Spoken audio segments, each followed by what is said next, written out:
This program is sponsored by Chocolations, located at 607 East Boston Post Road in Mamaroneck. Welcome, ladies and gentlemen, to Mamaroneck High School and LMC Varsity Sports presentation of playoff baseball. With Tom Sacco, I'm Stephen Astis, coming to you from Manchester Field, and we are in the quarterfinals of the Section 1 playoffs. Mamaroneck coming off a dramatic come-from-behind 3-2 victory. Tom, how do you see this game against Clarkstown North going?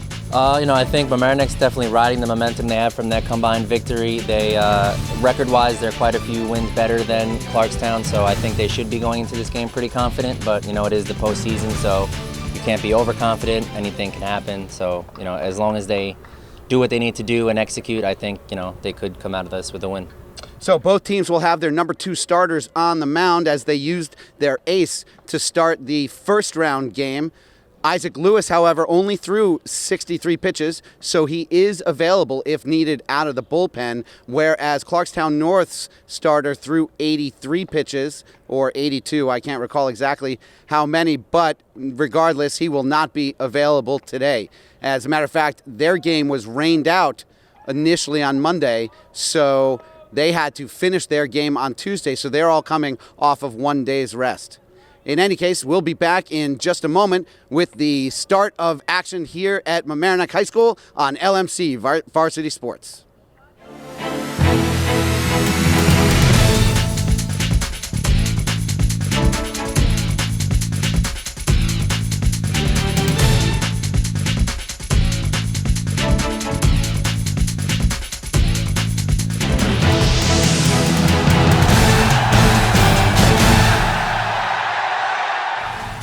So here we are for the start of action.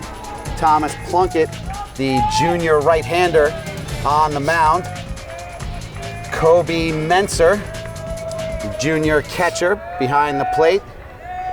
Third base is Max McLaughlin, one of the stars of the game the other day against White Plains. The sophomore Ryan McIntyre at shortstop.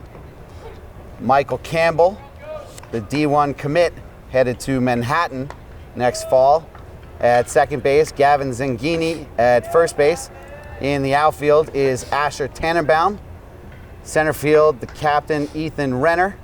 And in right field, the MVP of that come-from-behind victory, Michael Spidey DeVito, who had a Spider-Man-like catch crashing into the fence in the White Plains game and then threw a runner out at the plate and came up with 2 infield hits, including the game winner, where Max McLaughlin was sent home from second base as DeVito beat the throw from the diving shortstop.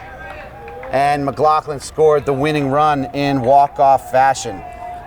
It's definitely quite the game for him. That's a lot of big plays. And as you said, this is a very experienced team. Almost everyone at every position is a senior. And the first pitch here in the quarterfinal is a ball low to Joe Cooper-Smith.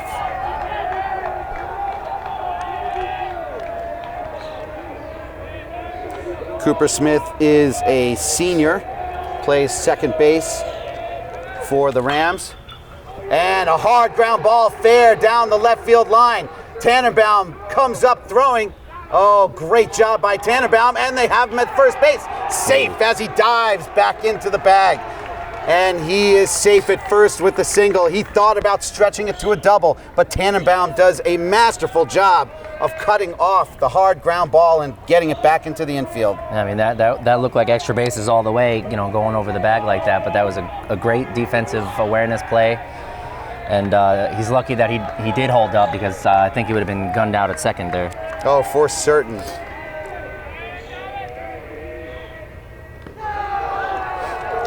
That pitch in the dirt to Eli Leon Green gets away from Menser.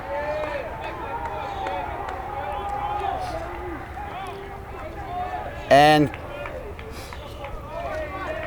Cooper-Smith takes second base on the wild pitch. So he ends up on second 1 pitch later, Tom. Yep, I mean, kind of erased that great defensive play there, but they'll look to strand him out there.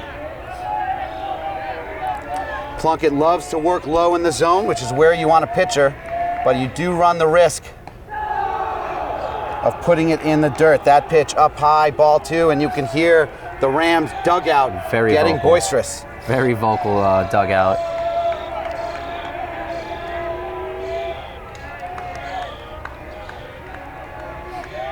Plunkett from the stretch. Fastball down the middle. Strike 1. 2-1 count to Leon Green.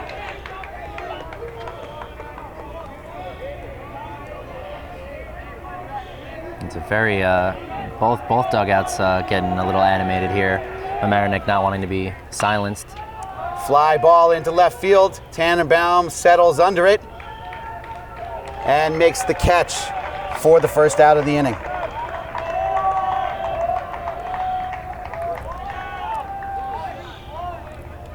Now up at the plate is Will King.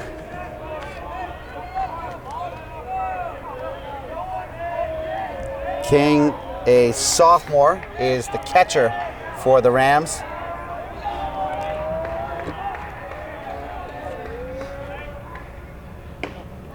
Plunkett with a strike on the outside corner for an 0-1 count.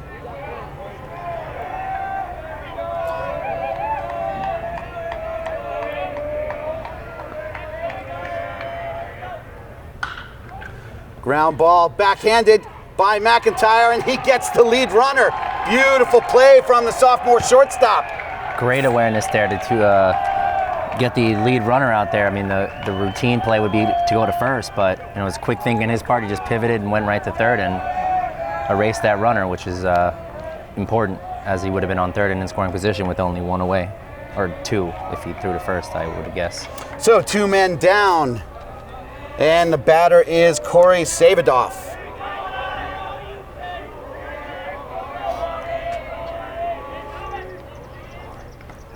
Good job by Menser to snag that pitch in the dirt. Ball 1.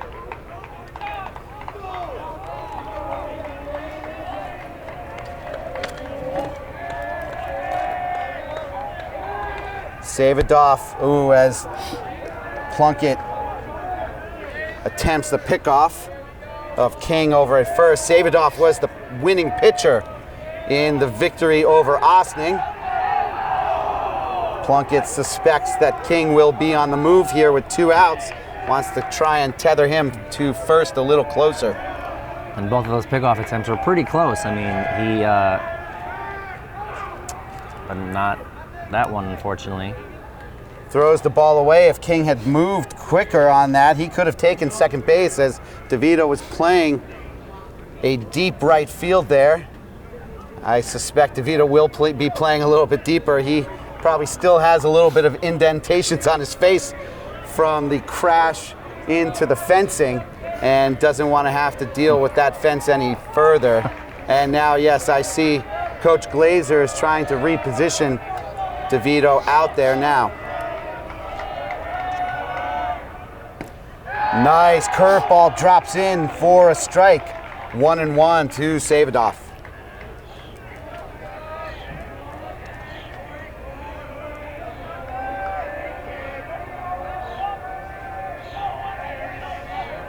Two away here in the top of the first. Runner on first.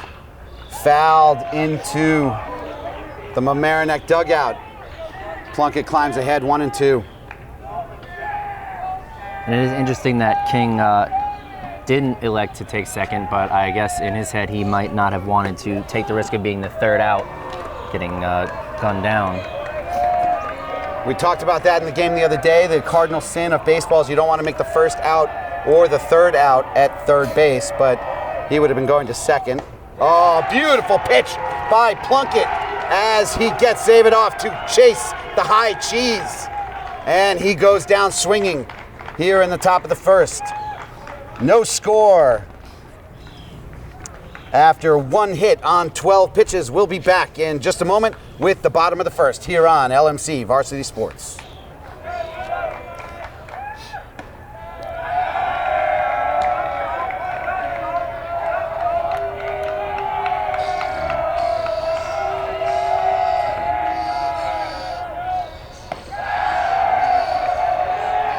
2 pitches high to Michael Campbell to get us started here in the bottom of the first.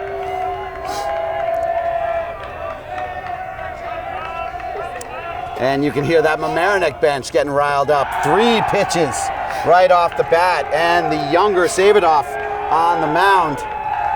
The sophomore right-hand pitcher, the younger brother of the Clarkstown North ace, gets a quick talking to from his battery mate King.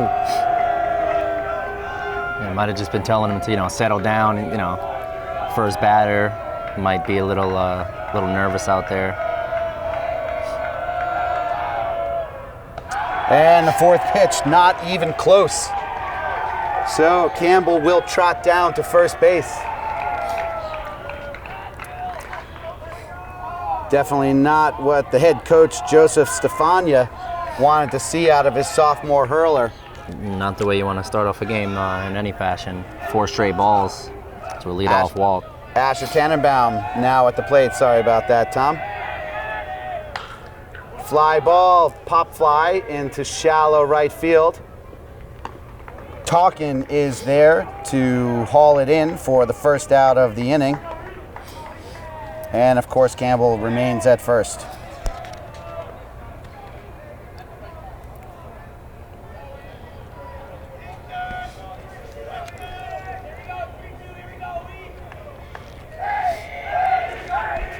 Now at the plate, Ethan Renner. Renner tries for his patented Ethan Renner bunt, but it pops foul behind the cage. 0-1. Definitely would have caught the defense by surprise, as the third baseman certainly not expecting to have to charge a bunt, but unfortunately couldn't lay it down fair. Campbell is back in safely on the pickoff attempt. Moving around the infield, it's Kahn at third, Curley at second, Curley at short, Cooper Smith at second, and Finnan at first, as the curveball does not curve, stays high, 1-1 count to Renner. Dale in left, Leon Green in center, Talkin in right, made that catch a moment ago, and King behind the plate with the younger Savidoff on the mound. Renner angry at himself as he swings at the high strike there, 1-2 the count.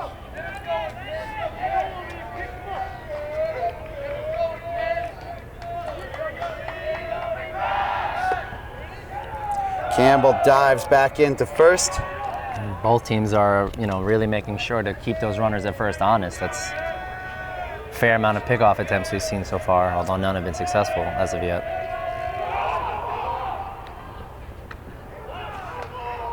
Campbell nailed, trying to steal second.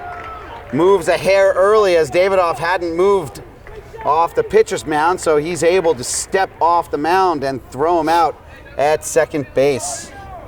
Definitely took off way too early. Definitely needed to wait a second or two to at least start the windup.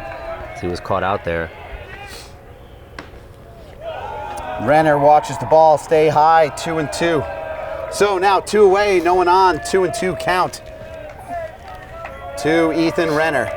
Renner, a 3-year starter in center field. Watches that fastball sail way high, 3-2.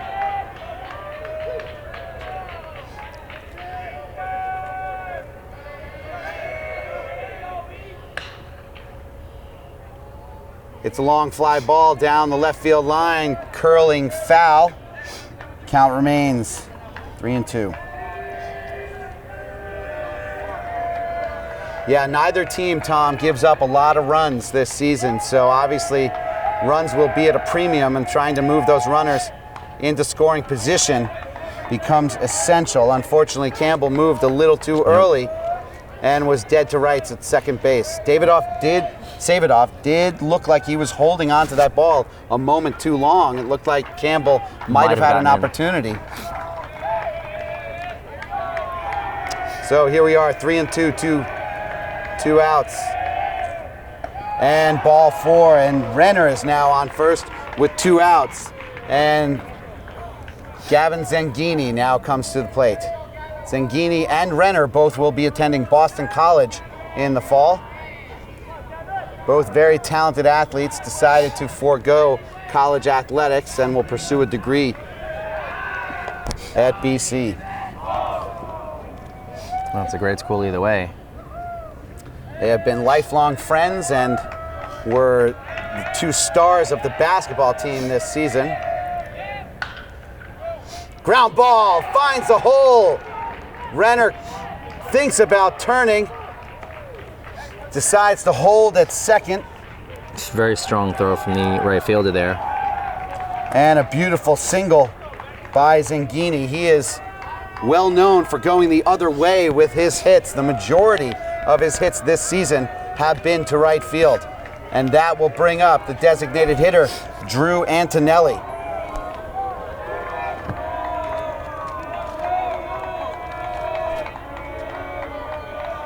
Antonelli batting .392 on the year. Watches the strike on the outside corner.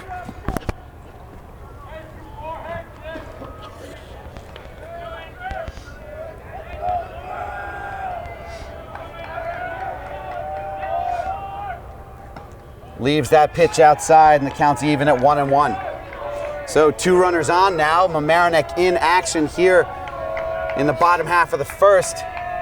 Could be in business with a hit from Antonelli. Ryan McIntyre waits on deck. He holds up that. They ask for an appeal. Do not get it. 2-1 the count.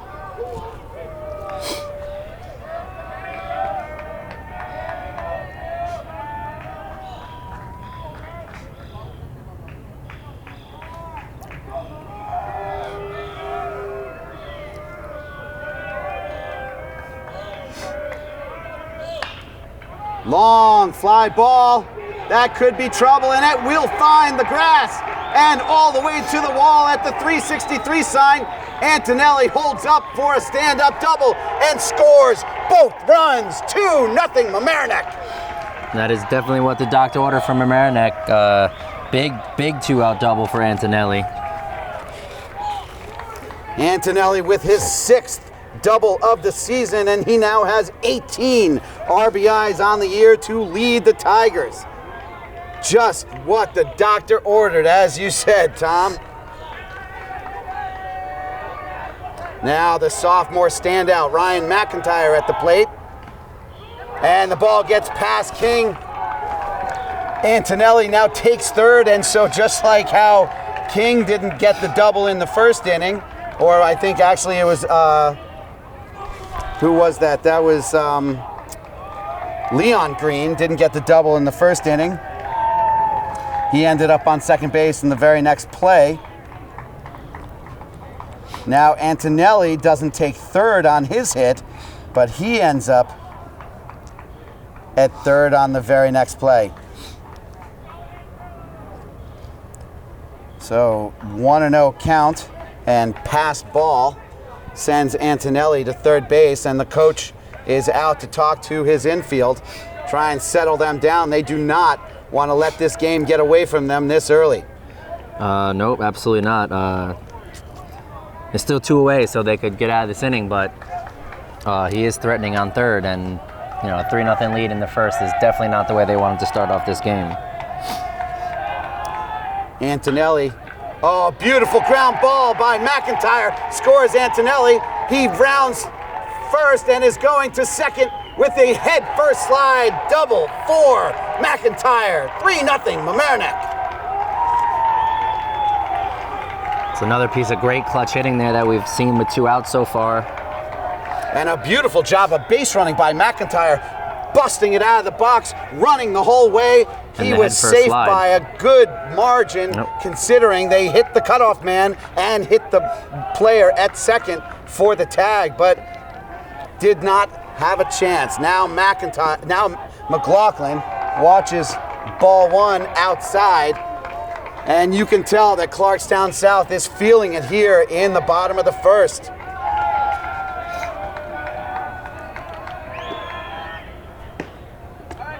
Called strike 1 to McLaughlin. There is no break in this lineup. as McLaughlin is at the plate now, batting 300. Batting behind him, pop fly into center field. He's fighting the sun and comes up with the catch. Just to finish the point, Tom, before we go to break, Kobe Menser, batting in the 8-hole, is batting .414 on the season, and Michael DeVito in the 9-hole, batting .375. The team as a whole is batting well over 300 this year, so Clarkstown North is not going to find any relief at any point in this batting order. So, at the end of the first inning, it is Mamaroneck 3, Clarkstown North nothing. We'll be back in just a moment on LMC Varsity Sports. Thomas Plunkett back on the bump, and the batter is the first baseman, John Finnan. He watches a pitch high and outside for ball one. Finnan is a senior, batting .243 on the season as he watches strike one. 1-1 the count.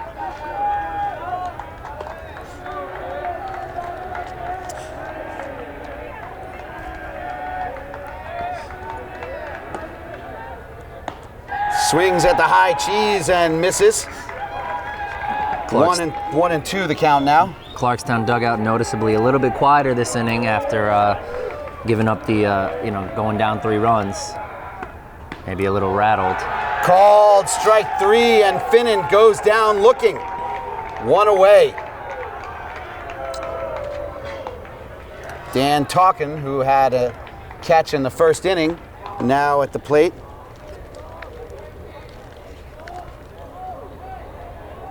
Talkin batting .296 on the season with 17 RBIs to lead the team.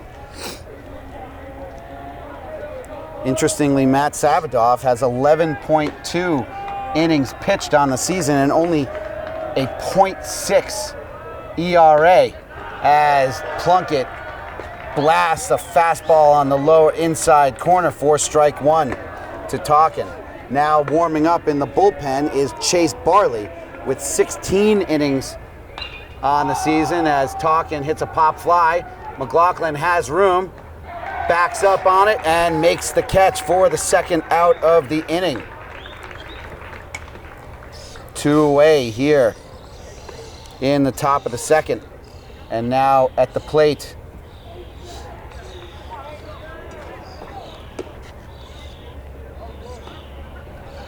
is Zach Kahn, the third baseman.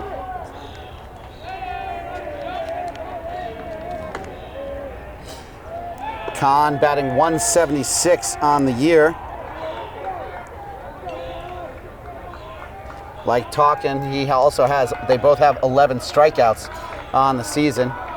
So most of the power coming from the top of the lineup as Plunkett paints the corner with the first strike of the at-bat. And Tom, this is what we were talking about, how Mamaroneck comes in heavily favored. It's because they have the batting order that I mentioned in the bottom half of the first. And Clarkstown North struggles a little bit with the balance of their batting order. Yeah, I mean, Plunkett's working pretty quick through this lineup. Swinging strike 3 in the dirt, and Kobe Menser calmly picks the ball up, calls for the inside throw, and then nails him at first for the third out of the inning. So that'll do it here in the top of the second. Score still 3-0. Now here in the bottom half of the second inning is the junior catcher Kobe Menser, batting .414 on the season. Menser has 10 runs scored and 6 RBIs. Definitely the best hitter in the junior class. He has been working diligently on his catching in the off-season and is certainly a Division I prospect. I mean, as you read through this lineup, it's like everybody you've mentioned so far is, somewhere well above 300 or hovering close to it. Whereas, like you said, the Clarkstown, a couple of guys in the 100s, 200s as they get to the bottom of the order. Right, to prove your point, Tom. as Menser takes a strike down the middle on a 2-0 count. Ryan McIntyre, batting .255 on the season, may not be up near 300, but he has sent at least 4 balls that I can think of off the top of my head to the fence as Menser watches that ball in the dirt for a 3-1 count. So there is hitting capability and hitting threats all throughout the batting order of Mamaroneck, and they have a ton of pinch hitting power on the bench. Whether it's Burkino or Cox or Radovich or Anastas, you can go through, and Jack Rosenfeld, the senior, has been the best pinch hitter of the season. There as Menser sees ball 4, wasn't even close, and here comes the Clarkstown North coach, Joe Stefania, as he is going to make a pitching change now and go to Chase Barley. Barley, a 6'2" sophomore left-hander.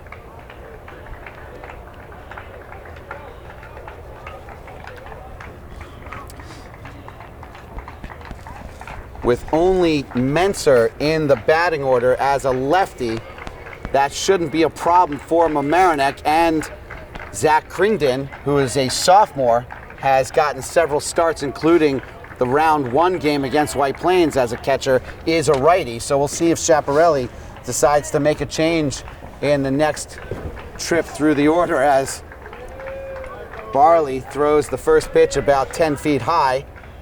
That might not be the best way he wants to start off, coming in for relief here. No, definitely not. So we'll take a quick break and be back in just a moment on LMC Varsity Sports. So here comes the star of the game in the opening round matchup against White Plains, Michael DeVito. Spidey is his nickname, as he is known to climb fences in a single bound. First pitch stays just high, ball 1 from the hard-throwing lefty.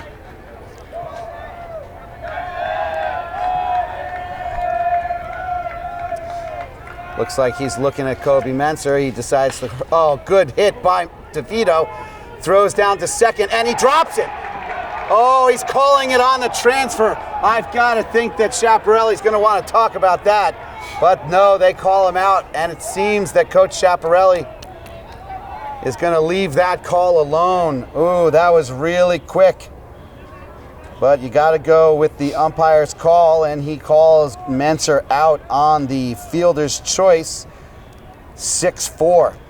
On another note, it did look like his slide is what prevented that transfer from happening, so might have erased the double play there, so it was a heads-up base running decision by Menser. Absolutely. At the very least. Great job either way. Good point, Tom. So he may have been called out, but he also might have stopped the double play. And that is the job of the base runner in that situation. Without being dirty, obviously, you want to make sure you break up that double play. Although DeVito has shown spectacular speed in this postseason. Ooh, pitch catches the bottom of the zone, called strike 1, as we are now at the top of the order. Michael Campbell back up. Drew a walk in 4 pitches in his first at bat.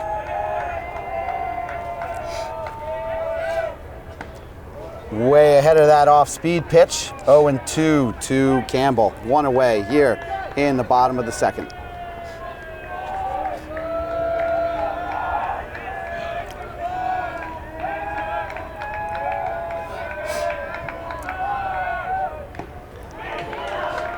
Foul tip out as he swings through that one, gets a piece of it, but King able to squeeze it for the out, and there are now 2 away as Asher Tannenbaum comes up. Tannenbaum hit the pop fly in his first at bat. Swing and a miss at that fastball at the bottom of the zone. Well, they made their hay in the first inning with 2 outs, Tom. We'll see if they can do it again here. That's right. Oh, and once again, the runner is caught, and he's safe. Just under dropped the the tag. ball. DeVito falls back down to the ground. I think I'm not sure if he caught it in the face or in the shoulder. He just needs a moment. Looked like they had him dead to rights. That was the second time the runner went before the pitcher delivered exactly, and this time they were able to get the runner to second.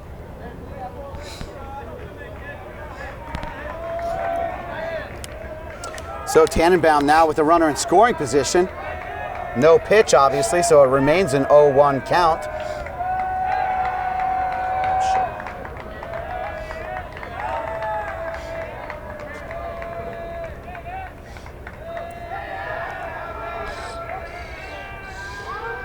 Barley doesn't like the call and asks for his catcher to come out and discuss the signs.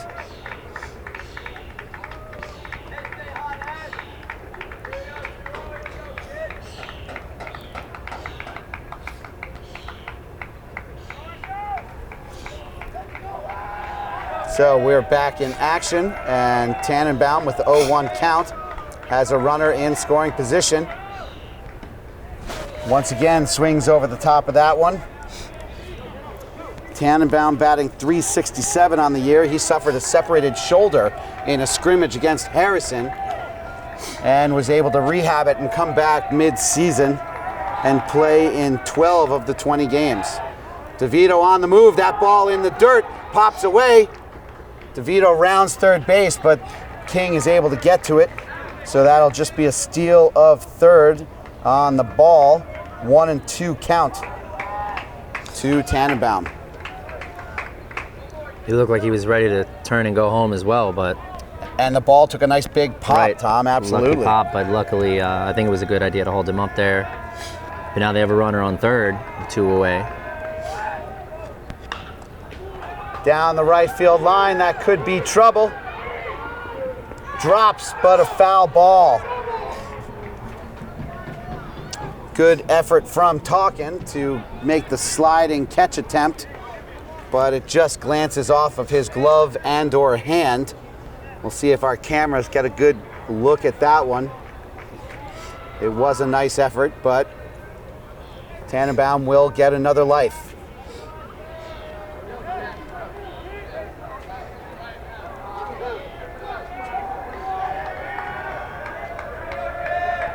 The pitch. Swing and a miss. And that will do it here in the second inning. So,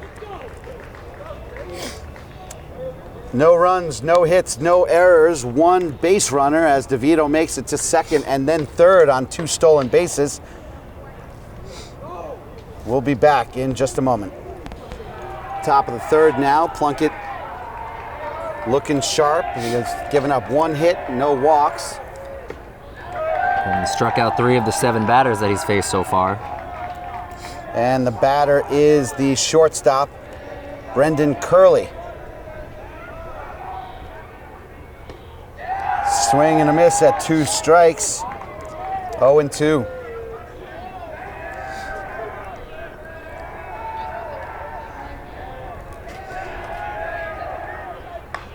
Fouls that one back off the facade.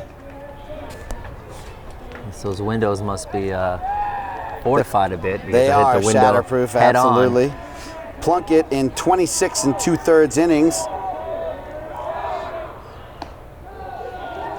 has been very effective with only a 2.36 ERA.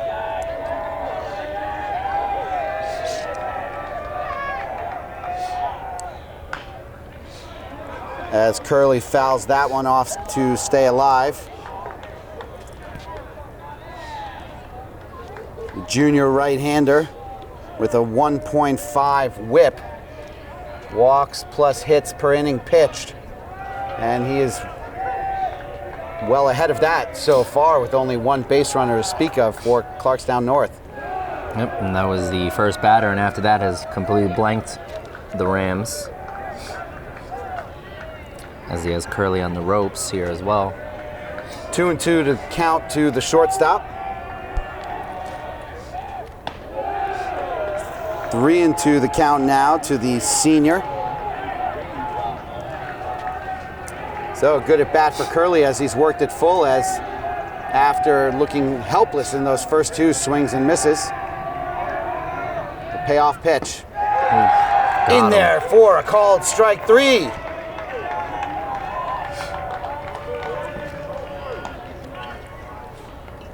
Now the final batter in the lineup is the left fielder, Max Dale.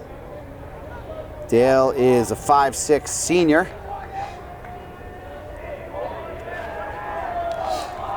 The Rams at this point look overmatched by Plunkett as he struck out half of the batters that he's faced. Dale batting .250 on the season, takes ball 1 high.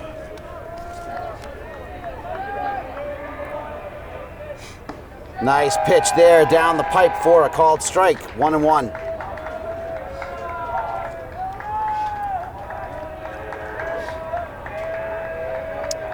Plunkett gets the sign, the windup, and the pitch. Curveball stays high, 2-1. The count now to the number 9 batter. Not a peep from the Clarkstown dugout now after starting the game so rambunctious in that first inning. Just gets a piece of that one straight back into the screen. 2-2.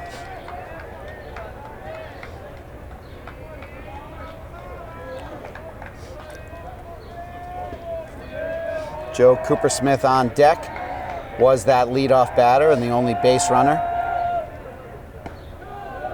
Ball low and outside, works another full count, 3-2. Plunkett now with his 13th pitch of the inning, stands at only 34 pitches on the afternoon. And ball 4 is second base runner. You do not want to walk the number 9 batter, but that is in fact what Plunkett has done. We'll see if it pays off for Clarkstown North.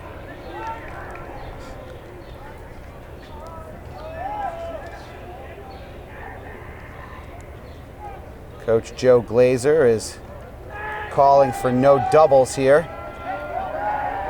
Positions his outfielders properly.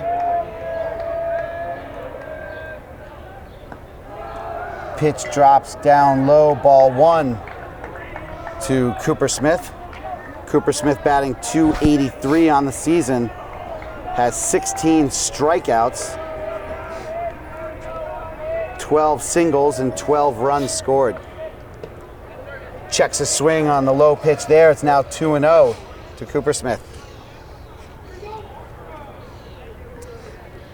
Menser calls for an appeal. The home plate ump goes to the field ump and asks if he went around, and he did not. So it remains 2-0. McLaughlin comes over to talk to Plunkett. I always would love to be on the mound to know what it is they're talking about. Yep. I also love how he's covering his mouth as if there were lip readers hired by Clarkstown North to see what they're saying. Pick up what they're saying. I mean, we have heard, Tom, many different instances in the majors of them employing videotape and stuff like that, but there's no such technology in high school baseball. Nope. I mean, and no way to, no one's relaying information to the dugout or something. I mean, we're really the only people with cameras here. Absolutely. In fact, the Boston Red Sox were using cell phone technology to try and relay information, and they were penalized harshly for that as Plunkett fires the fastball and maybe the changeup, actually, as Coopersmith was way ahead of that one. Down the left field line, foul.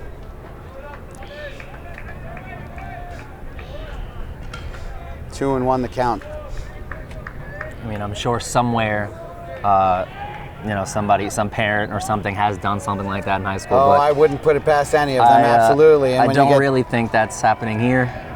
Right, when you get into some of those hotbeds in Texas and Florida, as Menser fires to second, gets him on the tag. Great Beautiful play. Throw, catch, and tag to wipe out the base runner for the second out of the inning. Ball on the pitch makes it 3-1 to Coopersmith, but there is no longer a base running threat. That was a great throw, perfect throw, great catch, and a great spin around to get the tag. And luckily that erases that leadoff walk. I mean, just the walk. popped straight up in the air, but it will get behind the screen just by a hair. So the count is now full 3-2 with 2 outs. Yes, Menser, I think where he has improved most as a catcher is his throw down to second. He has for a long time been deadly to third base with a minuscule steal percentage. Oh, and that pitch stays just high, so Cooper Smith works out his second walk of the day. So I had that backwards earlier. I was looking for who had gotten that walk. I had said it was Leon Green, but it is Leon Green in the 2-hole. And now he is up 0 for 1 on the day with Cooper Smith on first base. A repeat of the first inning, but this time it's with 2 outs instead of none. Pitch is low, ball 1.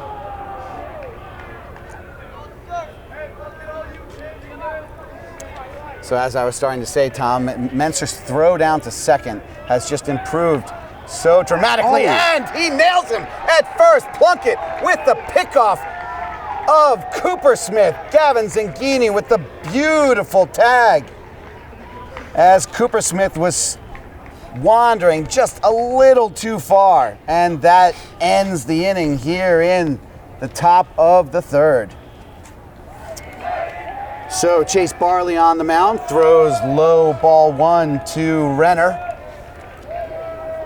After the 3-run outburst in the bottom of the first, it has been quiet here at Mamaroneck High School's Manchester Field. 2-0 the count to Renner. DeVito with a little bit of excitement got on base and then made it to second and then third after beating out the double play attempt. Line drive, fair down the left field line. Renner turns and he'll hold at first base as the left fielder, Dale, realizes I cannot waste time with the cutoff. I've got to go straight to the bag because these Mamaroneck base runners are way too fast. Another great piece of hitting. We've seen a couple balls go, right down the line and into left field.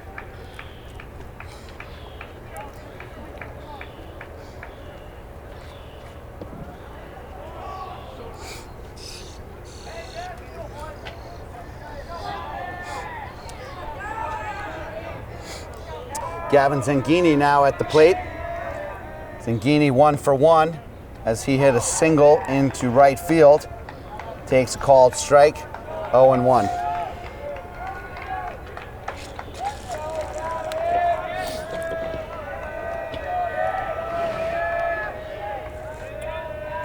Barley checks the runner. The bunt down the third base side. The third baseman gets Zangini, but the sacrifice is effective as it moves Renner over to second base.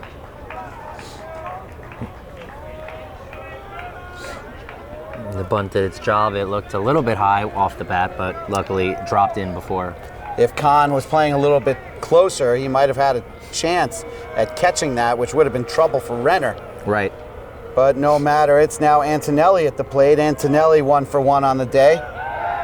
And token attention paid to Renner at second as they want to try and keep him from taking third.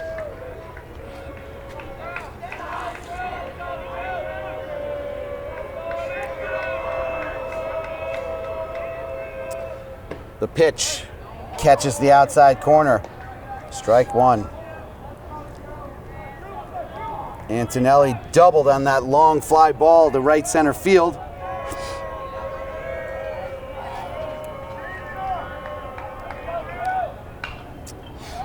He reaches down to get that one, but fouls it straight back off the building. Good crowd here at Manchester Field on a beautiful Wednesday afternoon. Tom Sacco here with Steve Anastas for LMC Varsity Sports presentation of Mamaroneck Tigers baseball postseason action. That ball hit Antonelli, and he will take first base. Renner will have to go back to second. Thought it was a wild pitch, but it is a dead ball. Mamaroneck had a little bit of trouble this season in a couple different spots. Committed a ton of errors against New Rochelle and dropped the game. They probably should have won there, and then faced a really tough pitcher against Scarsdale and lost the game that they had the lead in. Aside from that, they lost in the championship game of the Hit Invitational down in South Carolina as McIntyre takes strike one on the outside corner. And they lost to North Rockland to open the season, who was eliminated already by New Rochelle in the first round of the playoffs. Swing and a miss. Strike two to the sophomore.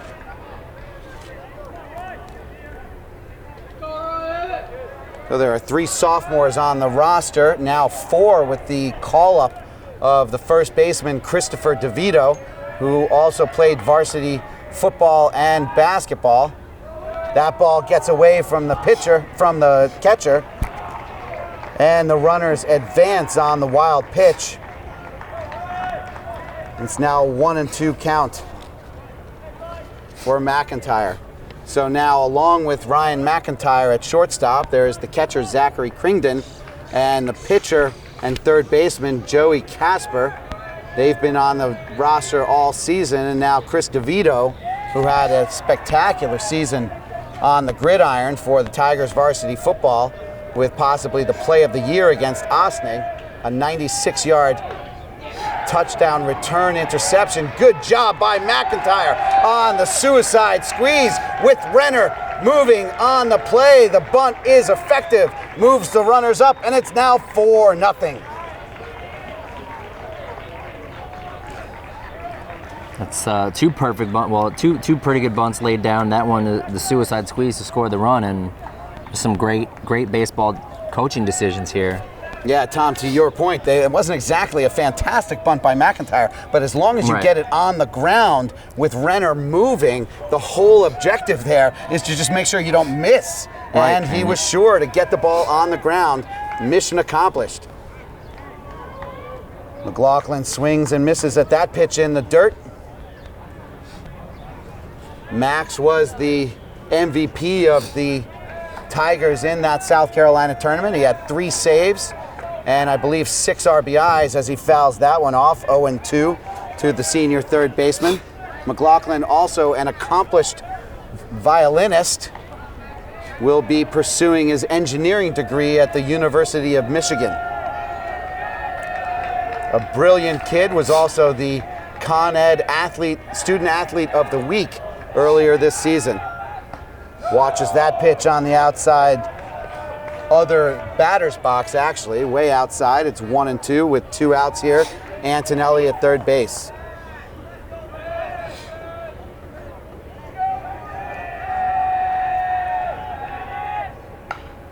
Fouls that one off the end of the bat, and it spirals its way into the first base dugout.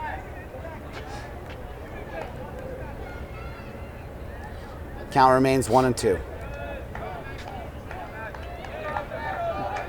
So we had magic here on Monday afternoon after a bizarre lightning delay, wiped a double off the books. And McLaughlin swings and misses at that one, and that will end the inning. So 1 run on 1 hit, 17 pitches from Barley. And coming up will be the 2, 3, and 4 batter for Clarkstown North. We'll be back in just a moment on LMC Varsity Sports. Welcome back to LMC TV Varsity Sports. I'm Tom Sacco here, of course, with Steven Astis for the top of the 4th inning as the Clarkstown Rams come up to bat, down 4-0 to the Mamaroneck Tigers. First pitch to Leon Green is in for a strike. 0-1 is the count. Green flew out last at bat as Plunkett takes the mound again.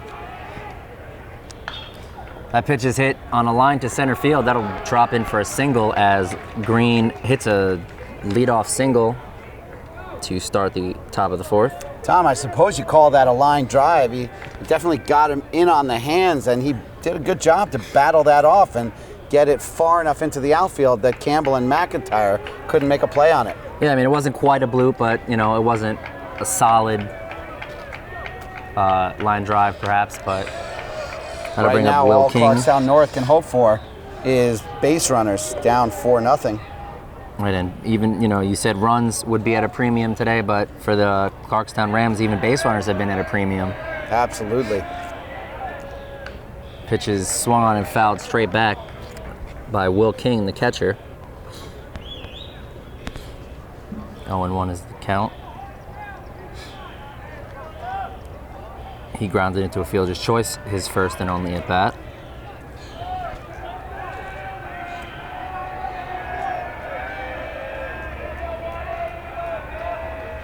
Pitch from Plunkett. It's called low for a strike. Just painted the outside corner of the plate there. Beautiful pitch by Plunkett. He's really finding the corners, obviously moving the ball up and down, in and out, and keeping these batters off balance, Tom. I mean, as you said earlier, he likes to work that bottom of the strike zone. He's been doing that very well. I mean, putting the ball where it's just in the strike zone, but really not a great pitch that you want to swing at. That one's fouled straight back high in the air and out of play.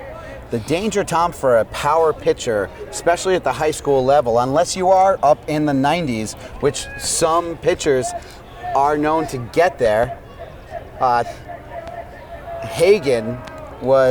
Hagen was a pitcher for Mamaroneck when they won their state titles back in the aughts. That one's hit into right, and he dives, but can't make the play. Green will round third as King goes to second, and they're going to send him home. The throw will not be in time.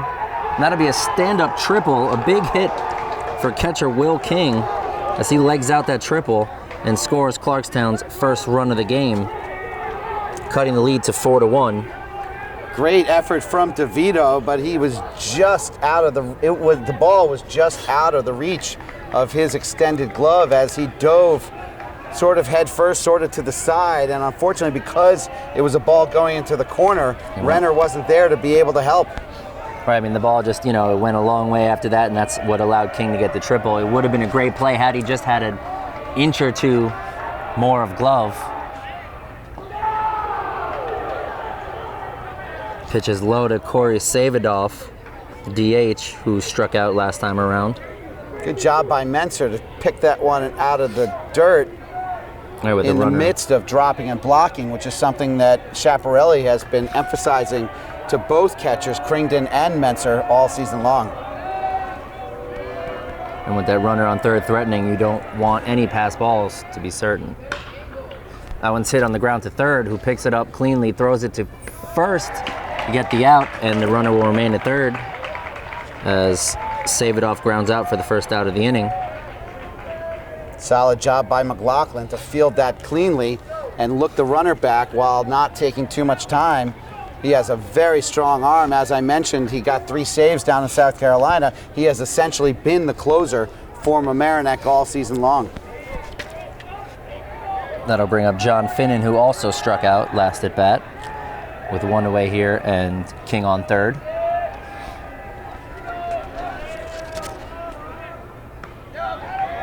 It's in there down the middle for a strike. 0-1 is the count. So as I was starting to say, Sean Hagen was throwing in the low to mid 90s and ended up getting drafted and going into the minor league system. Plunkett is not that fast. That one's hit on the ground. Second baseman picks it up, fields it cleanly. The run will score. And when I say not that fast, Tom, I mean he is probably up in the low mid 80s, which these varsity level hitters can handle speed like that. So for a pitcher like Plunkett, he wants to keep the ball low in the zone, because if you get up in the zone, that's when you get into trouble. And that triple was a pitch a little bit higher in the zone.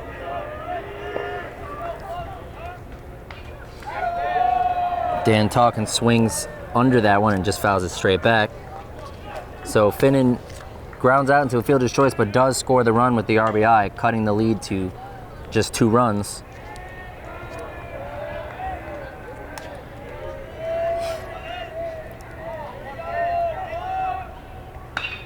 That one is hit right up the middle over the second base bag, and that'll be a stand-up single base hit for Talkin. There's really no one in the way of that to field it. Good swing from the right fielder there, Tom, and now looks like they will have a pinch hitter. Khan, the third baseman, is at the plate. Maybe they're looking for a pinch runner for Talkin. Yes, they will have a pinch runner.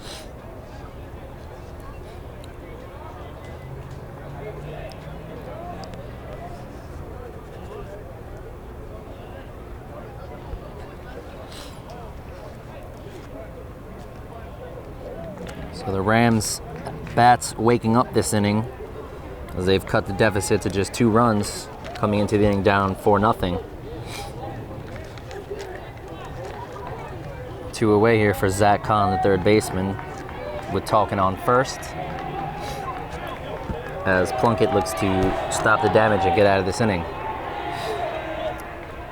Junior Nick Rusnock is the pinch runner for Clarkstown North. That one is hit straight up high in the air. It looks like it will be out of play as it lands on the track. And that'll be an 0-1 count for Kahn. Rusnock is 1 for 5 on the season with 1 walk. He has scored 6 runs, however, so he's obviously been used a handful of times as a base runner, must have plenty of speed.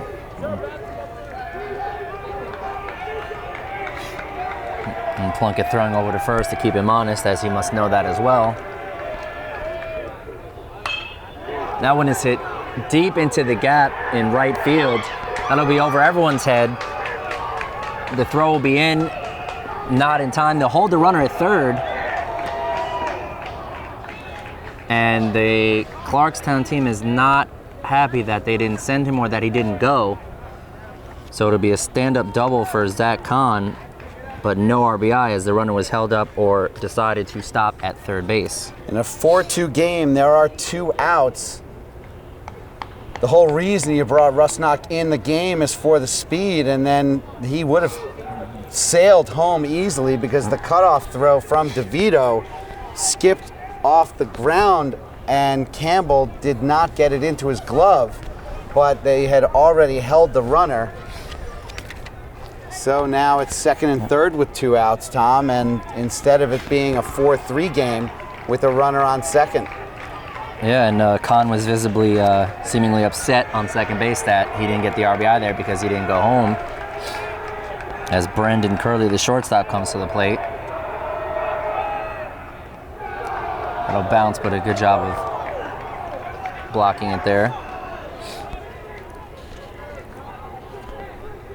So Plunkett here having to deal with some pressure pitching with the tying run on second base, and Chaparelli goes out to talk to him. And now as they've made some noise and gotten back into this game, the Clarkstown dugout is raising its volume level again, as we saw in the first inning. As their spirits must be rising again. Stands are still filling up here as we're in the top of the 4th inning. Well over 100 people here on hand to check out the action between these 2 teams.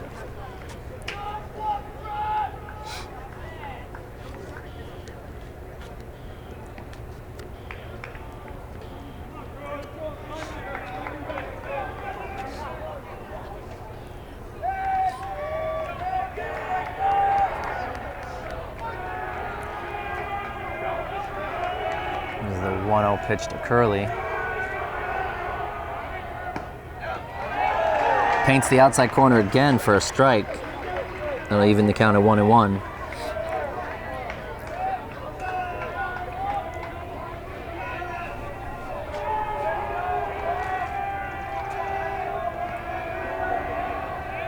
One to Curley is swung straight through and missed. That'll be a 1-2 count as he couldn't catch up to the fastball there. Curley 5 for 20 on the season in 9 games played. He has 3 RBIs.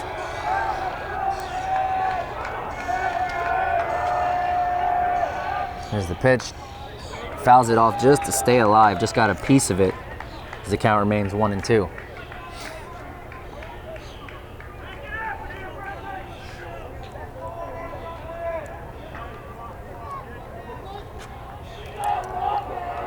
The on-deck batter, Max Dale, is 3 for 12 on the season.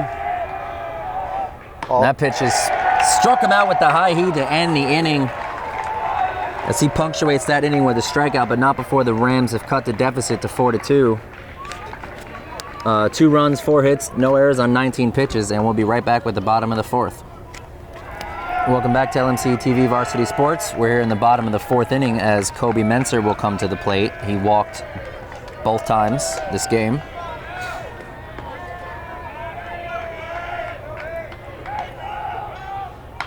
That pitch is hit on a line to right field, not in reach of the right fielder as that careens to the fence. And he'll be in there for a stand-up double. He will not go to third on the throw. And Kobe Menser, the catcher, leads off with a double to right field. So Schiaparelli sticks with the lefty against the left-handed relief pitcher, and he is rewarded with a quintessential Kobe Menser line drive down the right field line. Kobe Menser sprays the ball to all fields, but he has a lot of power down the right field line, and it showed right there. They'll bring up Michael DeVito, the 9-hitter. And one swung and missed for a strike, 0-1. Great start for the Tigers after after the Rams cut the lead 4-2. The leadoff double, get them in position here. Shows bunt, but pulls it back. That'll be a ball, 1-1. Clarkstown North reacted well to the bunt look. I mean, they've been burned already by this game, by 2 bunts in this game, including the suicide squeeze earlier.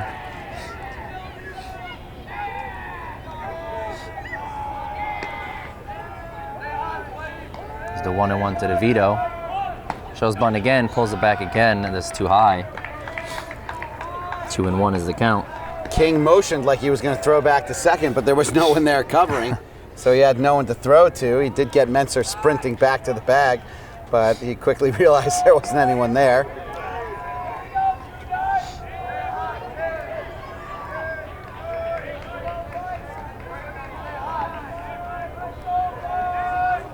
Shows bunt, pulls it back again as Barley can't seem to find the strike zone. That'll be a 3-1 count now. It's always an interesting thing, Tom, how a pitcher reacts to seeing a batter square to bunt, which is why you often see a batter on a 3-0 count. Right. Show that bat like he's going to square. With the 3-1 to DeVito. Swinging away and hits it high pop up to right field, but it's a bit of a run. No one can get to it, and it'll land foul to leave us with a full count. Good defensive swing from DeVito there as he fouls it off. Although I should take that back. I know that's something that he has battled with all season, the defensive swing with less than 2 strikes.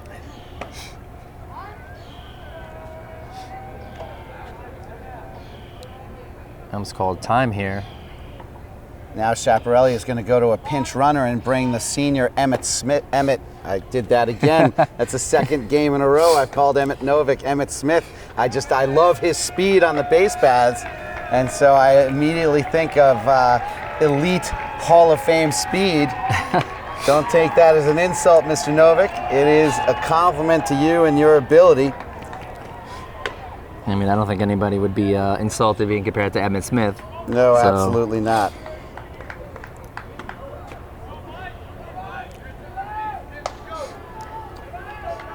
Although Kobe is not a slow runner, Schiaparelli taking no chances, try and get this extra insurance run around. There's the payoff pitch to DeVito, full count here, as he steps back and fakes a pickoff attempt, but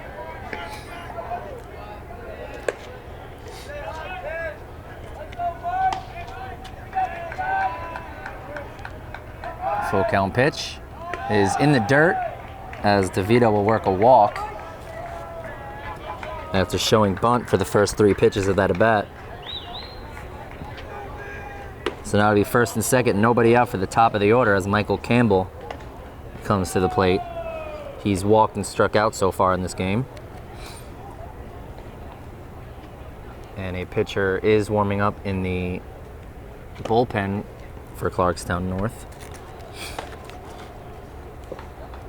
So we'll see how long they leave Barley in. The pitcher in the pen is Pat Cullen. He has 18 innings pitched on the season.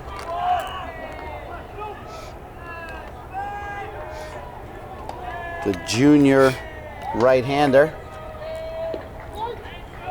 and was a pitcher in the victory against Ossining the other day. He pitched a couple innings. The leadoff hitter will come up with man on first and second as Barley steps off the mound again.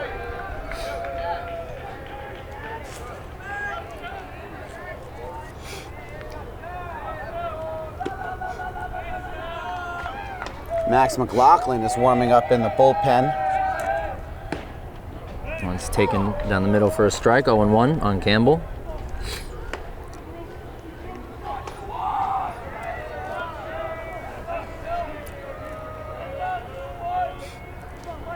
Now McLaughlin's gone back in the dugout. It looks like they'll stick with Plunkett. He shows bunt and pulls it back, but it is called a strike anyway. So a quick 0-2 count on Campbell here. Needless to say, he probably will not be showing bunt this time.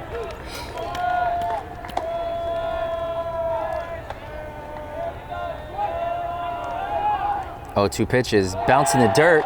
Both runners will advance, and it is now second and third with nobody out, and a 1-2 count on Campbell with runners in scoring position. Which is a good situation for the Tigers to be in at this point, as a sac fly could get a run in, any number of things could get a run in. Campbell is the leader among the starting batting lineup with pitches seen per plate appearance over 5.5. That one is swung on and hit high up into the air to center field, to right field, as he comes in and makes the catch, but it was too shallow to score the run. So that'll be a pop out for Michael Campbell for the first out of the inning. Which brings up Asher Tannenbaum, who has flown out and struck out in this game as he hopes to do some damage and score a run here with runners on second and third and only one away.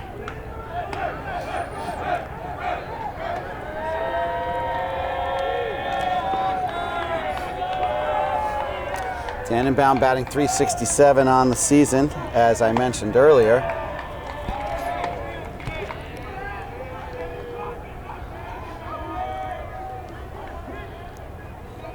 He's worked 3 walks and struck out 6 times all year. That pitch is taken for a ball, 1-0 count. Good eye by Tannenbaum there to lay off that one, and it looked like it could have been close either way. Tannenbaum has also hit 7 sacrifice flies this season, which is something they could use right here. 1-0 pitch is too high for a ball, 2-0. Sorry, 3 sacrifice flies. He's only left 7 runners on base all year, which is another great indicator here with 2 runners on. See if he can add to that total of sac flies or RBIs and not leaving anybody on base.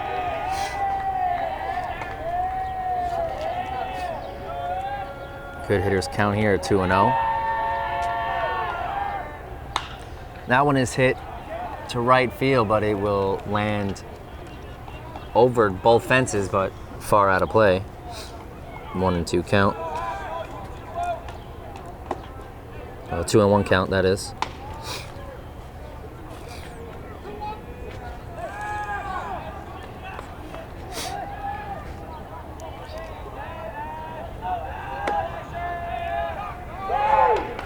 And it's another suicide squeeze as the run will score again, and the bobbles the ball, and he'll be safe at first, and everybody is safe.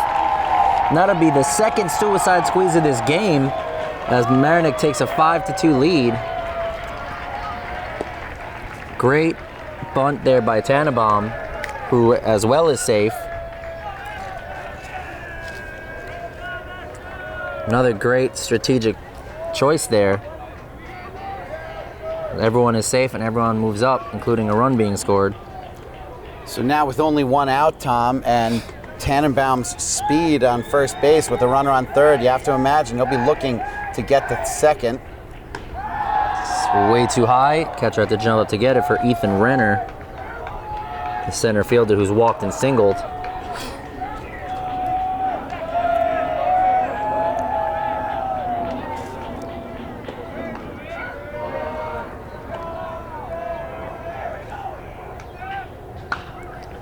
Swung on and popped straight up.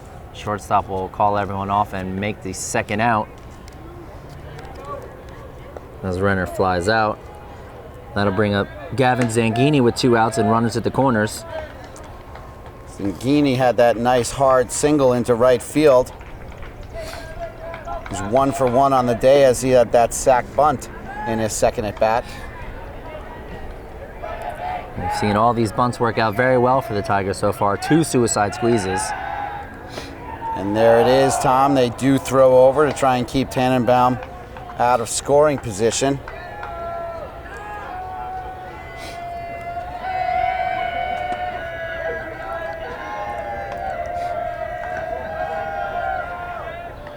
It's too high. Zanghini takes that one for a ball, 1-0.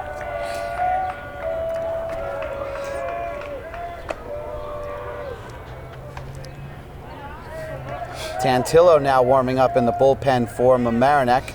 We'll see what Chaparelli decides to do going into the 5th. Throws over to first again. Plunkett has thrown 61 pitches on the day. If Mamaroneck wins today, they will advance to the semifinals, which are on Saturday, giving them 2 full days. It actually counts, tonight counts as a day of rest, so that will be 3 days of rest. He'll throw over first, and he caught him out, and the throw will be not in time, or he dropped the ball, so he'll be safe at second. A lucky break there, as he was caught running early again, but luckily the ball was dropped, and he'll be safe.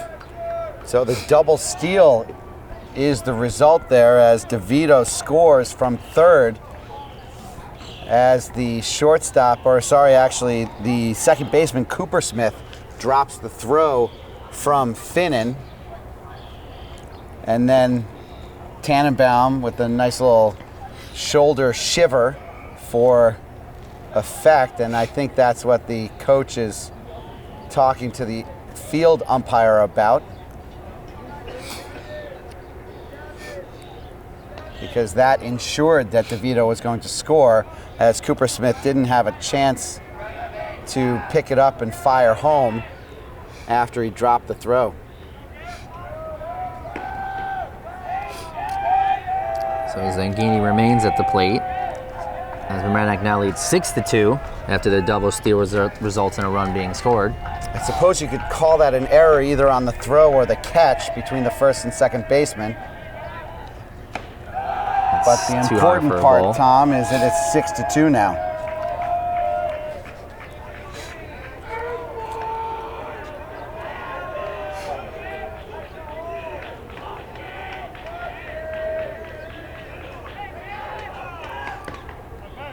That one's on the outside corner for a strike. 2-1 on Zanghini, as Tannenbaum leads off second.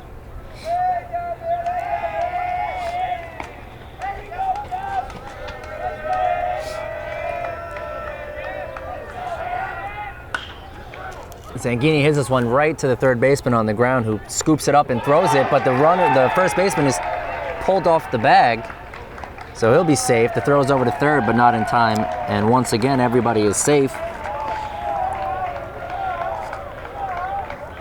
So the throw was just a little high and away, so the first baseman was pulled off the bag, and that allowed Zanghini to be safe there. So that'll definitely be an E5 as the throw pulled Finnan off the bag. And it's now first and third, still with 2 outs.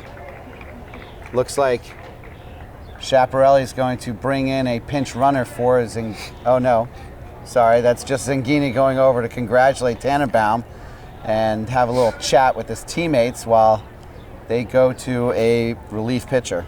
All right, we will be back after the pitching change here in the bottom of the 4th on LMC TV Varsity Sports.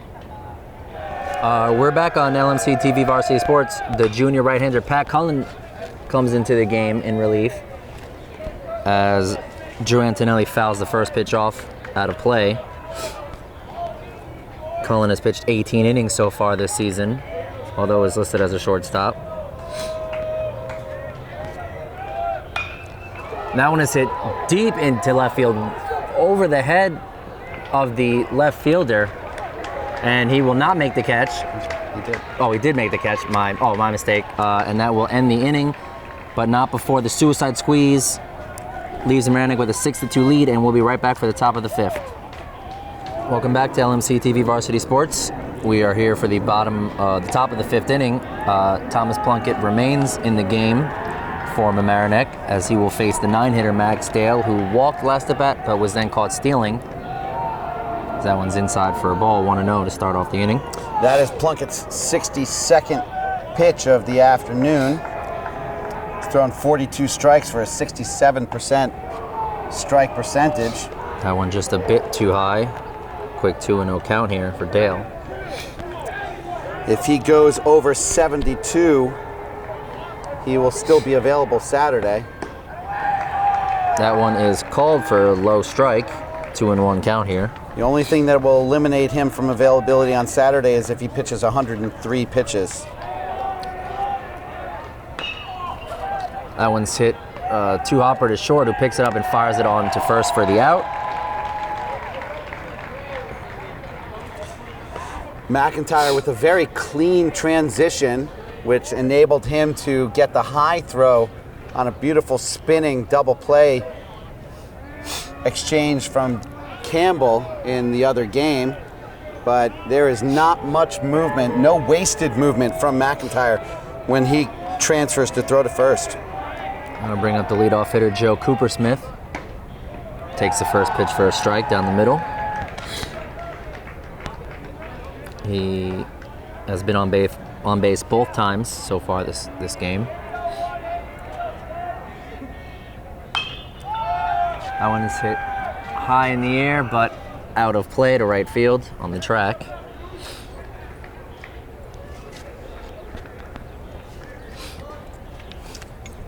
So a quick 0-2 count for Coopersmith, the leadoff batter.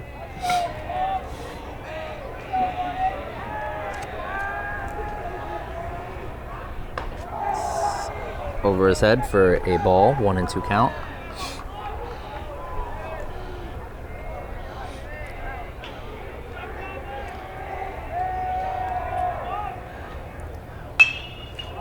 That one is hit high and deep to left field.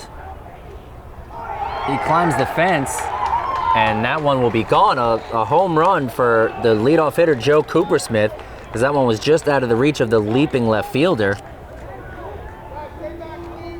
His first home run of the season, as a matter of fact. He got all of that one. Yeah, I mean, right off the bat, you knew it was either going to be gone or a great catch by the left fielder, as his team congratulates him now, cutting the lead to 6-3. You could hear the sound off the bat that he hit that one right on the money. McLaughlin onto the mound to talk to his teammate and settle him down after giving up that homer. That'll bring up Leon Green. I guess he fouls it off of either his foot or just the plate. 0-1 count. As Plunkett looks to right the ship after that home run. And that is why getting the first out of the inning against the number 9 hitter becomes so crucial.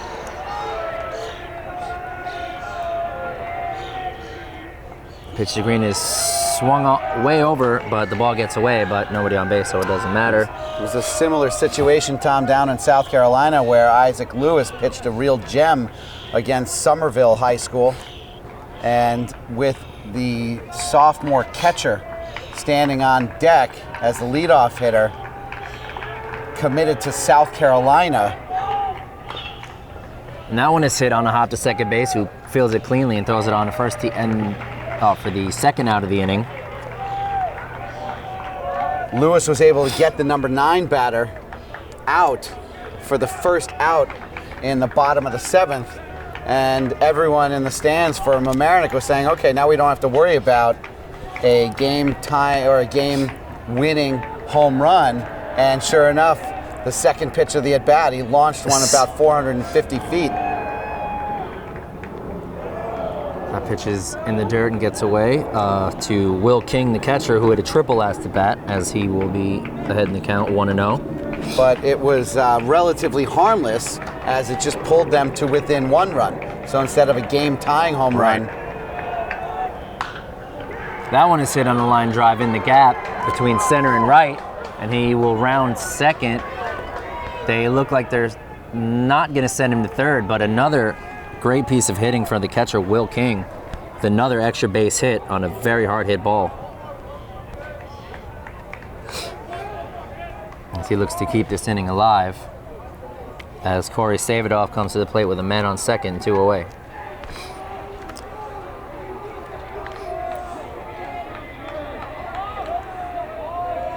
Well, King, one of the leaders on the team, with 5 doubles, now 6 doubles and 1 triple. And that one is also hit high in the air, but right fielder will make the call and catch it for the final out of the inning, but not before the Rams score and make it 6-3. 1 run, 2 hits, including the home run, and 0 errors. And we'll be right back for the bottom of the 5th when we come back. Back here for the bottom of the 5th on LMC TV Varsity Sports, Ryan McIntyre will come to the plate. He had one of the RBI bunts of this game. And that one is hit directly to the shortstop, who picks it up and fields it and throws on to first for the first out of the inning. The one problem with the hard ground ball, Tom, is that it gets to the fielder really quickly. So if they field it, they have plenty of time to throw you out. Now, sometimes it becomes an advantage because it gives them too much time to think. And they might, make a mistake. But not in that case. Good throw from Curley. That'll bring Max McLaughlin to the plate.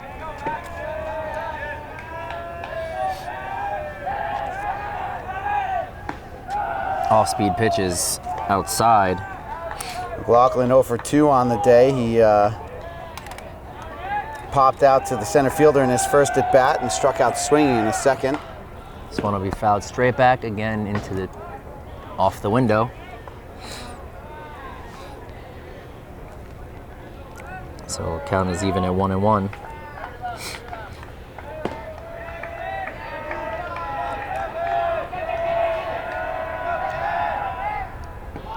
Swung straight through for a 1-2 count.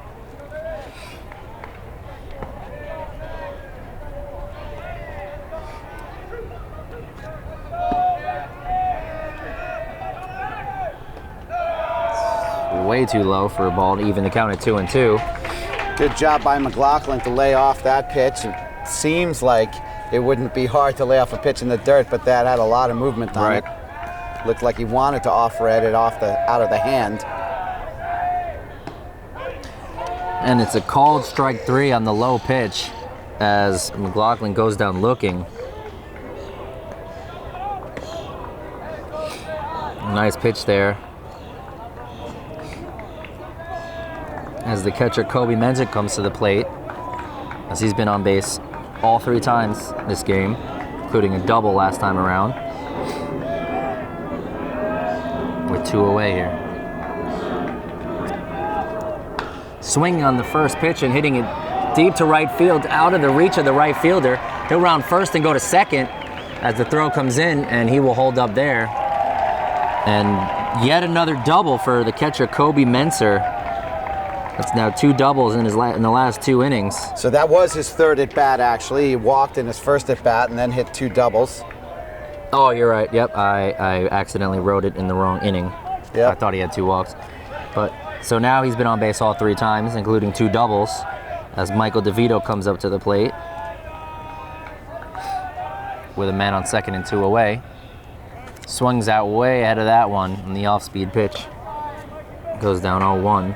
Good job of Menser not getting fooled by the fact that the ball was in the dirt but didn't actually get away from King behind the plate.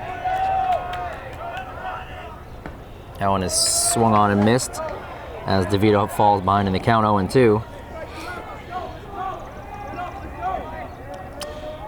Cullen has been effective, 9 strikes in 11 pitches so far in this brief outing since he's come in relief. Third base coach talking to DeVito about something as he comes back into the box.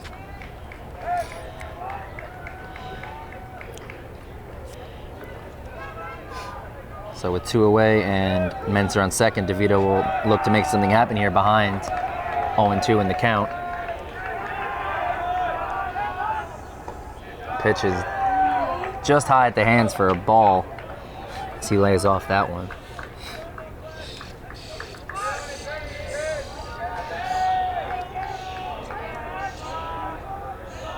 It's the 1-2.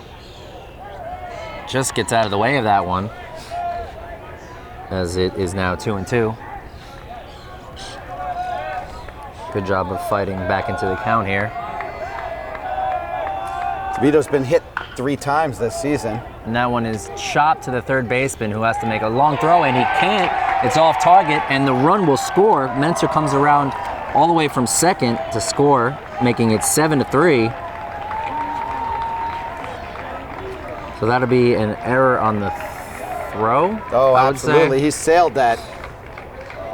Finnan never had a chance, and Schiaparelli with a really good job of managing third base there as he sent Menser all the way because he had seen that Kahn had trouble with the throw the last time. So with that Baltimore chop to third base, he knew that he was going to be rushing the throw.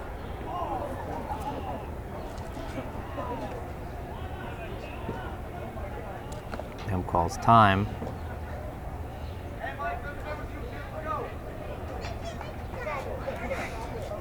This will be Michael Campbell, the leadoff hitter here. So he fouled that pitch off, apparently. So it's an 0-1 count now with 2 outs. So with 2 outs, they make the lead 7-2 on the error on the throw, allowing Menser to score.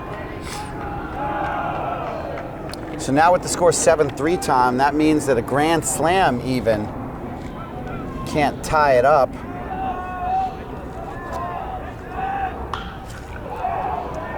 That one is hit deep to left field. And that'll be gone as well. So Michael Campbell answers the home run last inning with a home run of his own. This one with a man on base, and it is now 9-3 with a far home run past the leaping left fielder for Michael Campbell. Campbell's 3rd home run of the year, including a grand slam earlier this season against Mount Vernon. Now you can forget about that 7-3 lead and the grand slam being the only thing that is a threat. It's now 9-3 in Mamaroneck with a commanding lead here in the bottom of the 5th. And that error has certainly come back to haunt them at this point. That one's taken for a ball. Should have been out of the inning, but the error prolonged it, allowing 1 run to score. And then the home run by Campbell allowed 2 more, and things are quickly getting out of hand. That one's hit on the ground to third, makes the play, but just gets the throw there in time to end the inning, but not before a monster home run from Campbell extends the lead to 9-3, and we'll be back after the break. We're back on LMC TV Varsity Sports here for the top of the 6th. Plunkett will remain on the mound for Mamaroneck. His pitch count is at 75 with 5 innings pitched so far. 52 strikes. It's a very good percentage, right near 70%. You don't want to go too high above 70% because that means you're catching the zone too much. Right, giving them more things to hit. Giving them more things to hit. So he's right where he wants to be. I guess unless you're so overpowering that, you know, exactly. you're confident that you can just put it there and they're not going to hit it anyway. Right, Tom. We get back into the Sean Hagen territory. If you've got a 93-mile-an-hour fastball, you can serve it up all day long and see if they can catch up to it. Yeah, you look at someone like Aroldis Chapman, he doesn't need to throw anything out of the zone. Right. This will bring up John Finnan. And a big hole here are the Rams.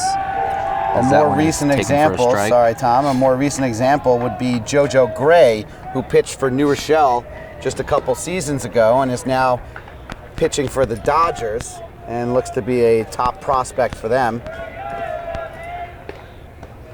He was throwing in the low 90s, and then George Kirby for Rye is going to be a top draft pick this year. He was drafted by the Mets but decided to go to college instead.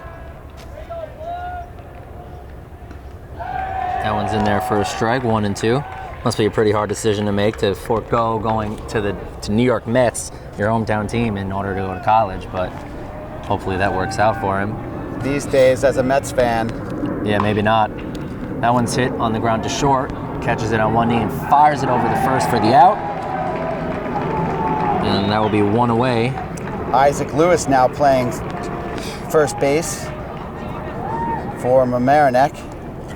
Hauls that one in from McIntyre. Good throw from McIntyre. He has a gun for a slight body. McIntyre definitely throws the ball really hard. That'll bring up Dan Talkin. Singled last at bat.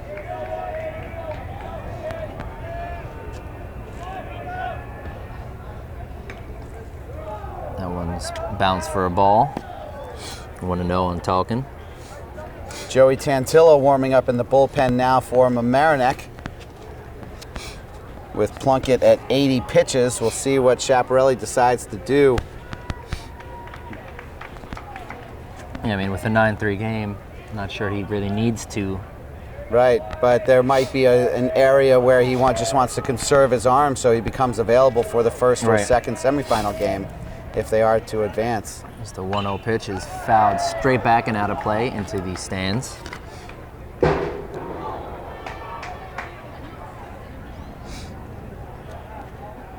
Hit right to our sports producer, Rob Moretti.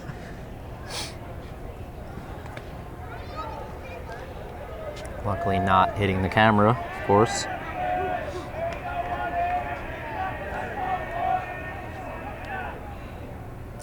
That one sails over the catcher's head. That one got away as it's now 2-1 count. Plunkett seems to have lost control of that one. Sailed about 12 feet high. Yep.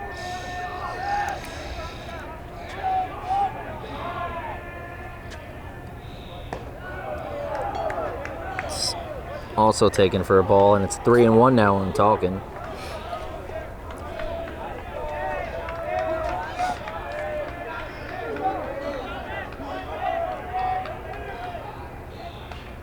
That one swung on and fouled straight back, and we are now at a full count.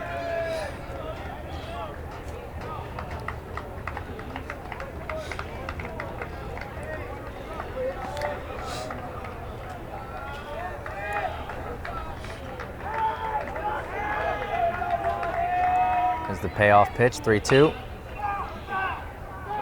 They're going to call it a foul. Fouled that one off his right foot. So you can see him sort of picking up his foot and putting it back down. That never feels good, Tom. You know about that. Absolutely not. That's why you see a lot of guys wearing those shin guards that go over the feet. I tried to get my son to wear one early in his career because he had done it a couple times, and then it wasn't happening, so he took it off, and I pointed out to him, it's not for the 100 times it doesn't happen, it's for the one time it does. And that could break a toe, and then, you know. Right. So there's a 3-2 pitch again. taken high and outside for a ball as Talkin works a walk. In the bottom of the 6th, Tom, Mamaroneck will have the 3, 4, 5 batters coming up, so Clarkstown North not getting any break here. As they are now at their 7, 8, and 9 batters. They haven't really gotten a break from any part of Mamaroneck's lineup today, so everyone's been contributing. Zach Kahn takes this one for a ball. It's interesting, Tom. There haven't been too many base runners, but while Plunkett picked off that base runner early in the game, he hasn't really paid much attention to the base runners that have been at first base, although I guess with a couple doubles and a triple. And as we say that, immediate pickoff attempt, but he's back in time.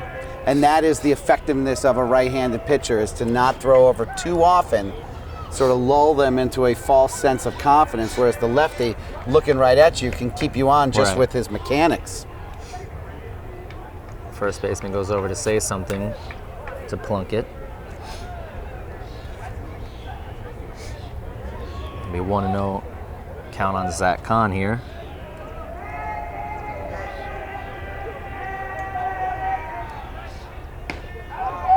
He's in there for a strike. It's the bottom of the strike zone. Evens the count at 1-1.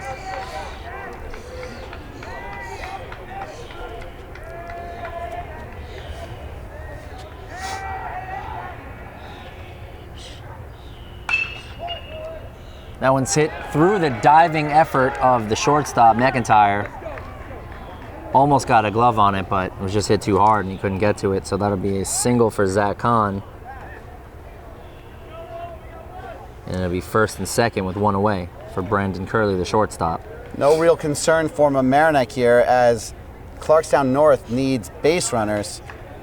Mamaroneck just needs outs. So as long as they keep the runs off the board, they'll take the outs anywhere they can get them, whether it's the lead runner or getting a fielder's choice at second or just going to first. They just need to make sure they get outs. And now Curley is going to be pinch hit for. This is the interesting name of the player we suspected might have been the starting pitcher today, Pat DeFiciani. I believe that's how you pronounce it. He'll look to make some noise here with first and second and one out. That one's in there low for a strike. 0-1 on DeFiciani. We'll have to assume that's how you pronounce it. I'm not sure how many Clarkstown North fans are going to be wanting to watch this broadcast anyway, unless they have some miraculous comeback. So if you do, I apologize if we're getting the name wrong. Too high for a ball, 1-1. Good effort of Menser there to try and frame that pitch, but he was nearly standing when he did it, so I don't know that it was going to be very effective at that point.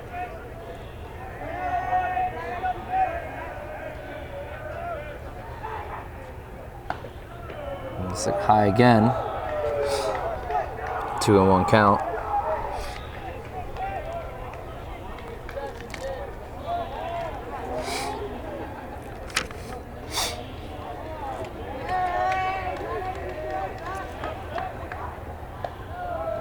It's high and outside again, and that'll run the count to 3-1.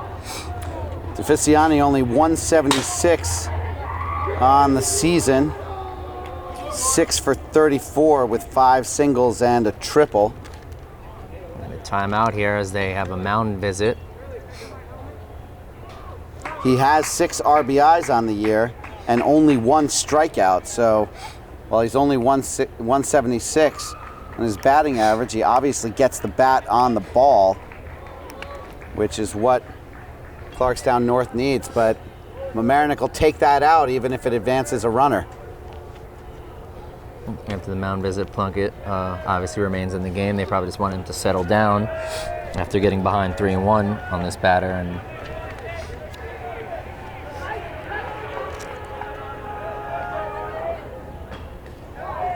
that would be a check swing foul tip as it'll be now full count on DeFissiani.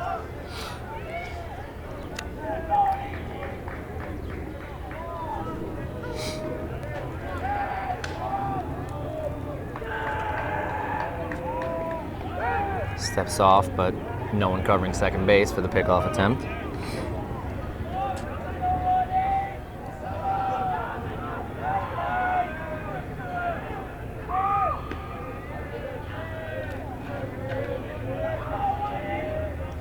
Payoff pitch. Just low for a ball, as DeFissiani will walk and load the bases. Second walk of the inning for Plunkett. So now the pinch hitter is Jack Bongiovanni. 1 for 4 on the year in 7 plate appearances. He's appeared in 5 games. He's got 3 walks, 1 RBI.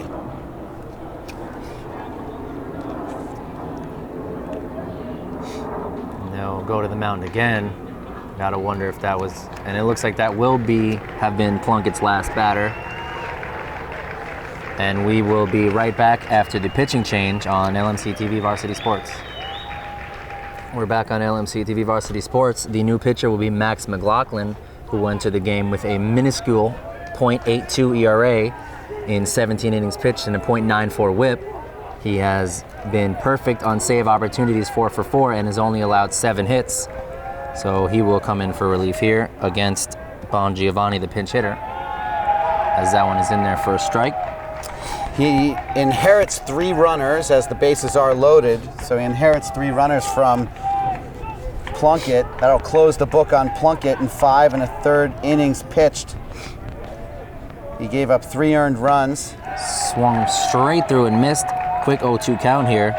8 hits and 4 walks with 5 strikeouts.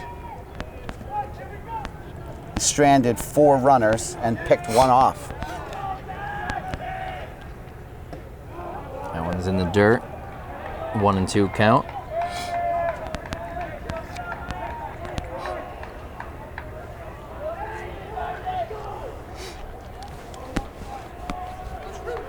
Bongiovanni is a junior third baseman. And that one is low to even the count at 2-2. Nowhere for McLaughlin to put this batter. Doesn't want to be too careful with this pitching here. That one's up around his head. And from an 0-2 count, the count is now full. Didn't really challenge Bongiovanni there, as that pitch was, as you said, up way high.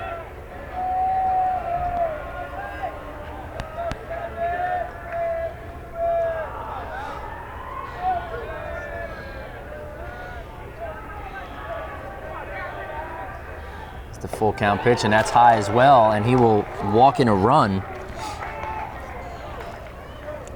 And now that brings up the leadoff hitter, Joe Coopersmith, who's 2 for 2 on the day. Including a home run. His first of the year, as I mentioned when it happened. That'll make the score 9-4. Certainly still a sizable lead, but the bases remain loaded with only 1 out. The Rams dugout is getting pumped up now, trying to excite themselves into some sort of a comeback. They're still down by 5 though, with only 5 outs remaining in their game, in their season.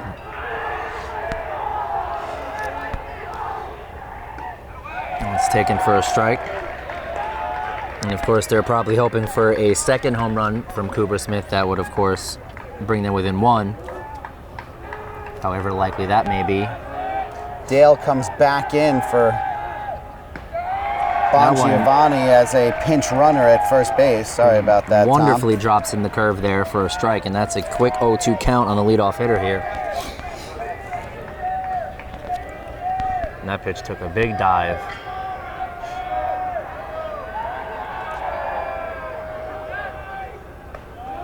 It's too high for a ball. McLaughlin doesn't stride too far on his fastball delivery, which has a tendency to sail high when you understride.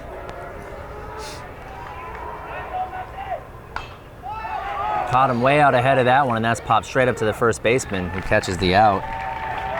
A nice off-speed pitch there that caught him way out ahead. And that would be the second out of the inning. I believe he called that an infield fly. I'm not sure. I'm going to rule it in the book as an infield fly because the umpire screamed something as the ball was in the air. I can't really think what else he'd be yelling except infield fly. So that'll bring up Leon Green to the plate with the bases loaded and 2 away. Down 5.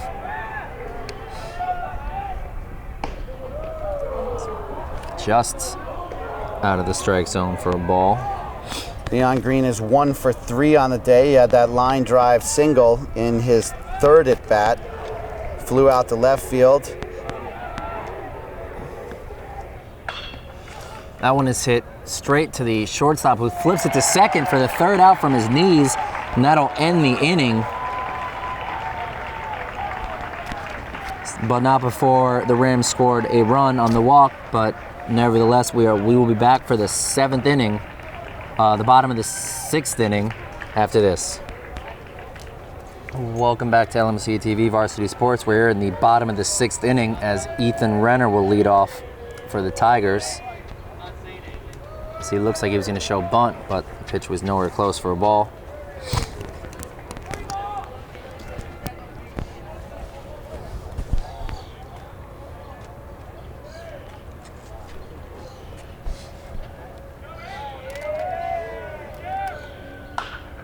That one is hit deep to left field. Running back is the left fielder.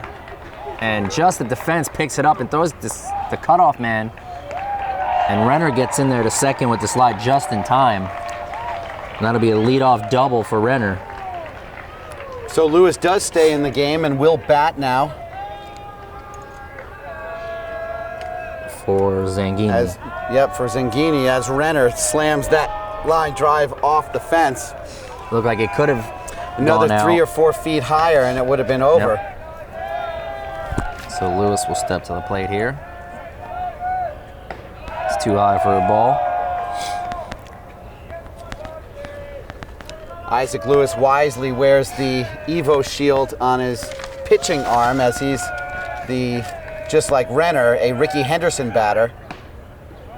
That one will be taken for a strike. For those of you out there that don't know what I'm referring to, Ricky Henderson was one of the few players in Major League Baseball history to be a lefty thrower and a righty batter. And we have 2 of those here in succession. He shows bunt and gets the bunt down as they let it roll foul. That ball was spinning hard enough, it might have rolled back fair if they had left it alone for too long. So that'll be a 1-2 count on Lewis here, with the Renner on second base.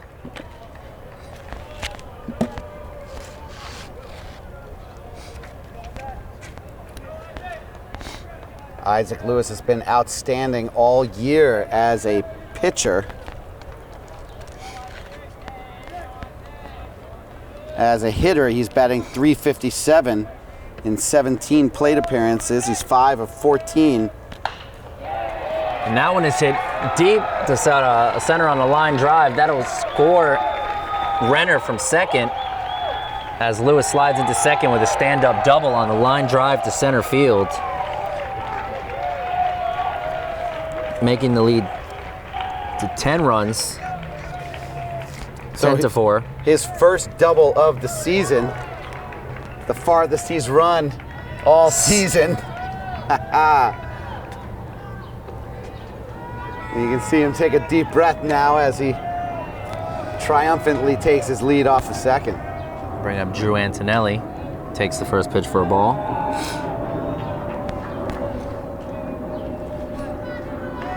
Still nobody out here as the lead is now 10-4.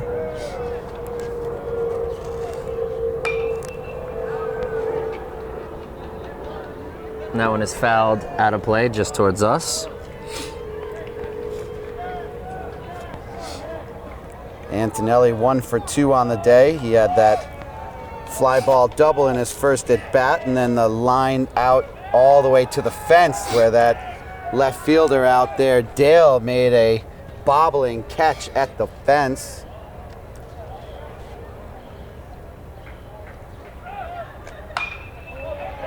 Now one is hit in the gap between first and second to a base hit.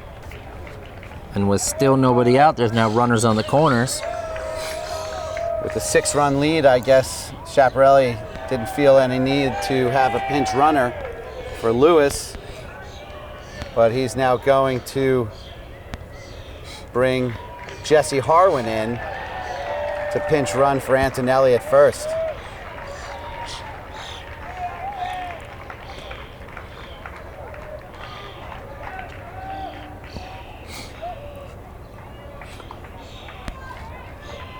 Jesse Harwin, a senior, will be attending Vanderbilt University in the fall.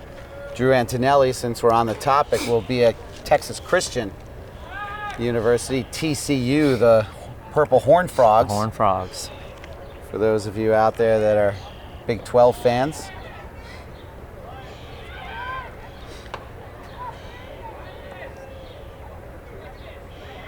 As the pitching visit comes to a close, and they will leave Cullen in the game. Actually, that is not Cullen. Oh, that is... They made a pitching change.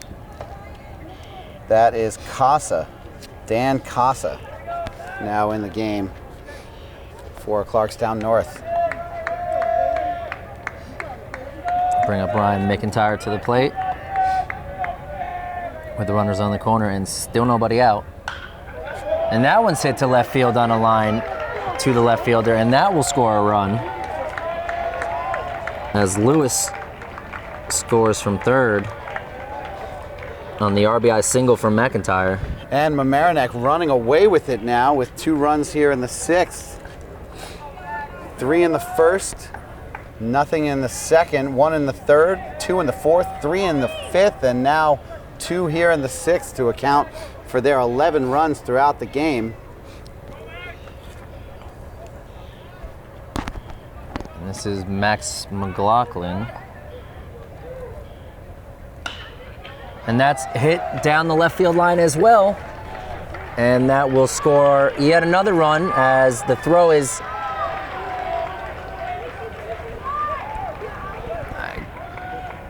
McIntyre tagged out there as the head first slide got him all the way through the bag, Tom. So he was tagged when he got up.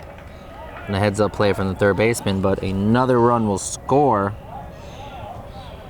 Harwin comes around third and scores there, and McIntyre out on the last play. Good throw by Dale. Straight to the third baseman. And a good job by the third baseman, Khan, to handle the tough bounce and then make the tag on McIntyre. We probably should have just tried to run home at that point. Yep. So that'll bring up Kobe Menser, the catcher who has 2 doubles so far, as the lead is now 12-4 with just 1 out. Menser, as you mentioned, Tom, is 2 for 2 on the day with those 2 doubles and a walk in his first at bat. High in there for another ball.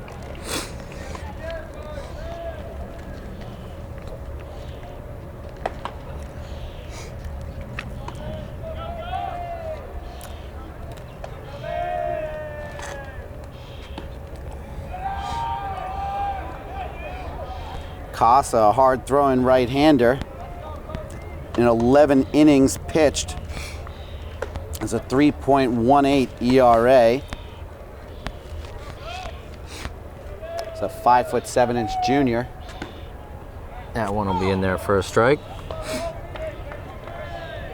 In 9 games, he's got 11 innings. He's given up 9 hits and 6 runs, 5 of them earned, and 5 walks. That one's fouled With back 5, towards the stand off the building. with 9 strikeouts.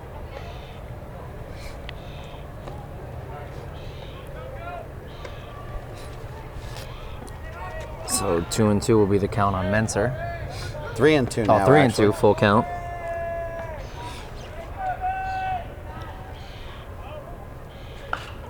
And he fights that one, fouls that one back into almost the same spot off of the school to stay alive. I don't know if they've bothered to go up onto that roof to try and collect the foul balls that are collected up there. Sure, that those are a collect lot up of them. there, but there should be a lot of them. Of course, once it rains hard enough, those balls becomes useless. Yep. Payoff pitch again. And that one will be too high for a ball as Menser works a walk.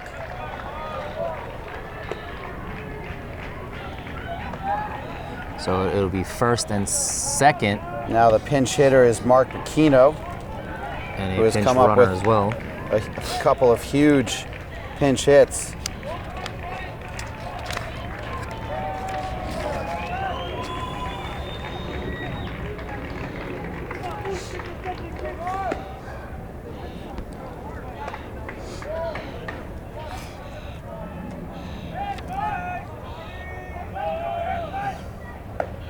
Aquino takes this one high for a ball.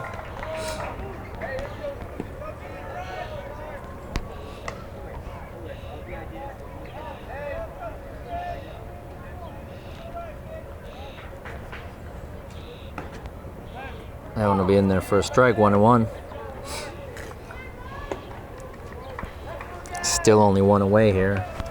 JT Bierman now the pinch runner for Kobe Menser at first base. Max McLaughlin remains at second. Swung on and missed, 1-2 count.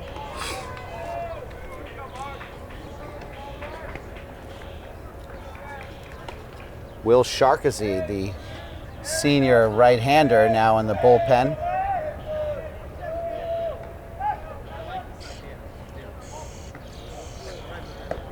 And that one is high and inside for a ball. Sharkazy was an outstanding center on the Mamaroneck basketball team. The past 2 seasons, played great for Coach Tyrone Carver's squad. That's high around the head again. Full count now for Bacchino. Jack Rosenfeld in the on-deck circle, as we mentioned earlier, has been one of the top pinch hitters for Schiaparelli this season. Fakes a pickoff attempt, but obviously back in time.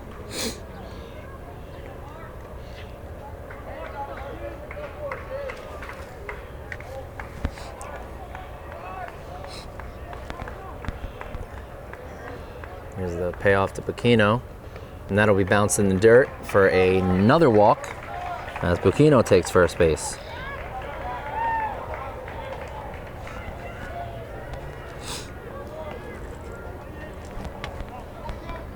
That'll load the bases now with still only one out for the pinch hitter Rosenfeld.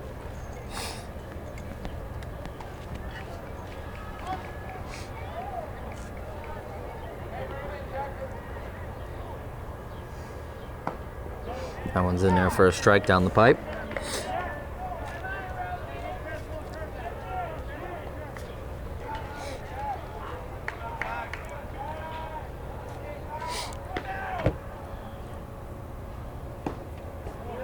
In there for strike 2, low in the strike zone, 0-2 count here on Rosenfeld.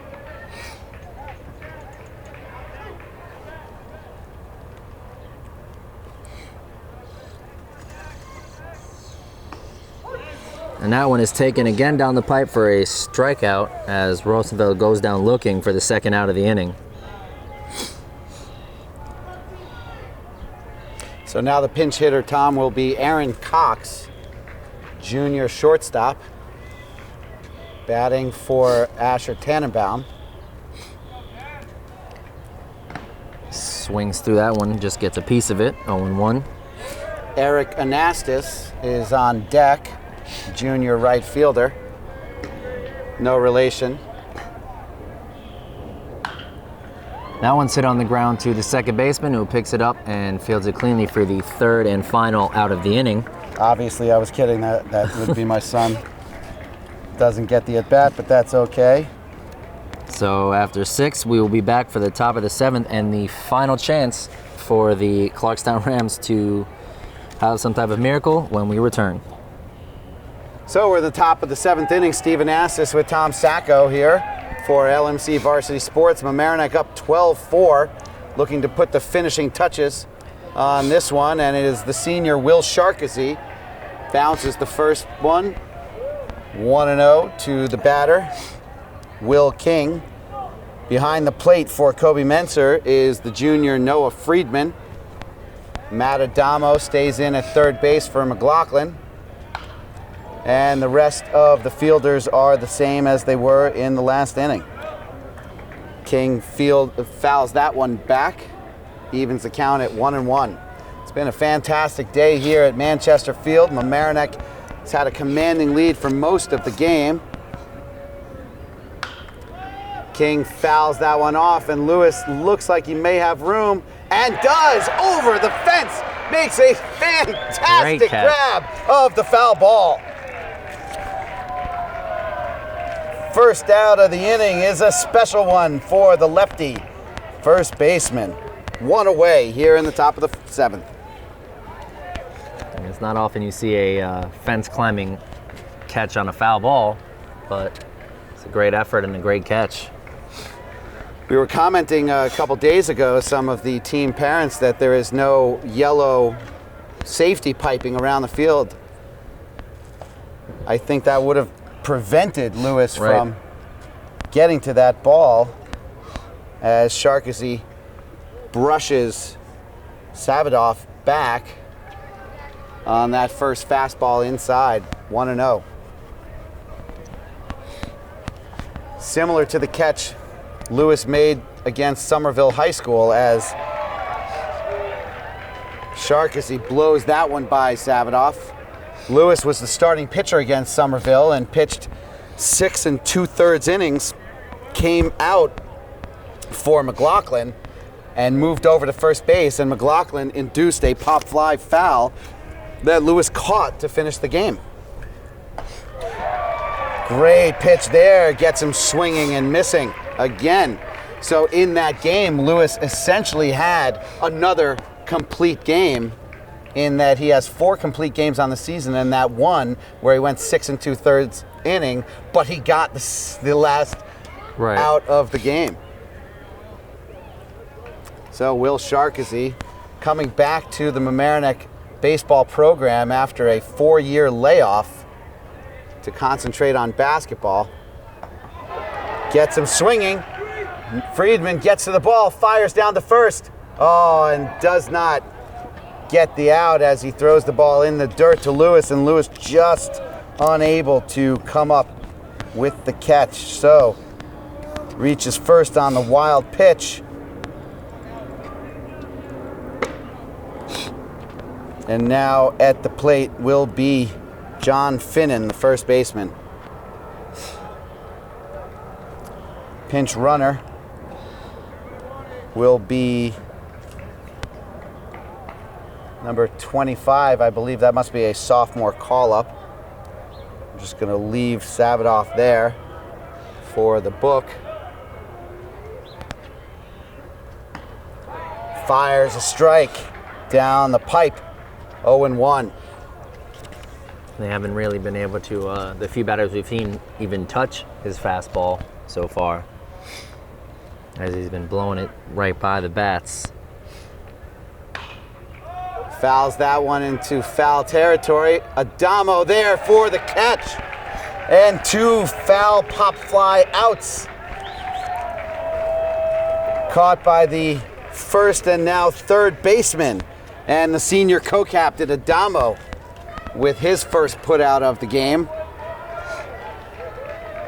That will bring up Dan Talkin with 2 outs here, as Sharkesy looks to shut this one down and send Mamaroneck into the sectional semifinals. He steps off the rubber and motions towards first base, but does not throw.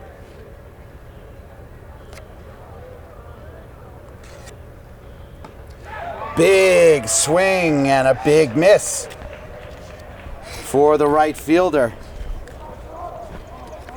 The 6'3" senior Wanted to put that over the fence, but he got nothing but air on that one. Another swing and a miss. No, they say he fouled that one off, so the runner at first has to stay at first, and it's now 0-2, 2 outs.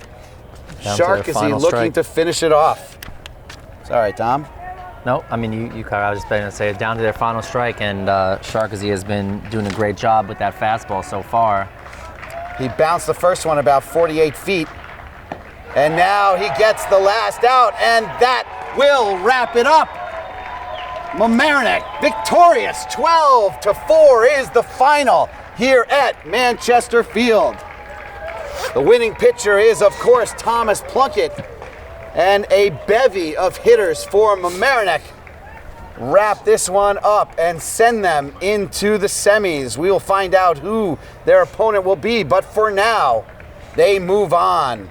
For Tom Sacco, this is Stephen Astis. We'll be back in just a moment with the post-game interviews and our post-game wrap-up here on LMC Varsity Sports. I'm here with the winning pitcher, Thomas Plunkett. Thomas, you had a fantastic outing, worked through a little bit of trouble here and there, but overall you were very commanding. Tell us how it felt all the way through. It felt good to be out there. It's a really exciting environment out here for the playoffs. A lot of people showed out for this and supported. So it was just good to be out there and ultimately get the win. You've been solid all season long. You fought through some trouble in certain outings. You've been dominant in others. How did you feel coming into today? I was really confident coming into today, but knowing that this team coming off a big win against Austin yesterday, I knew that they scored 10 runs yesterday, so I knew they were good hitters, and I just knew I had to focus up and throw strikes, and then I'd be fine.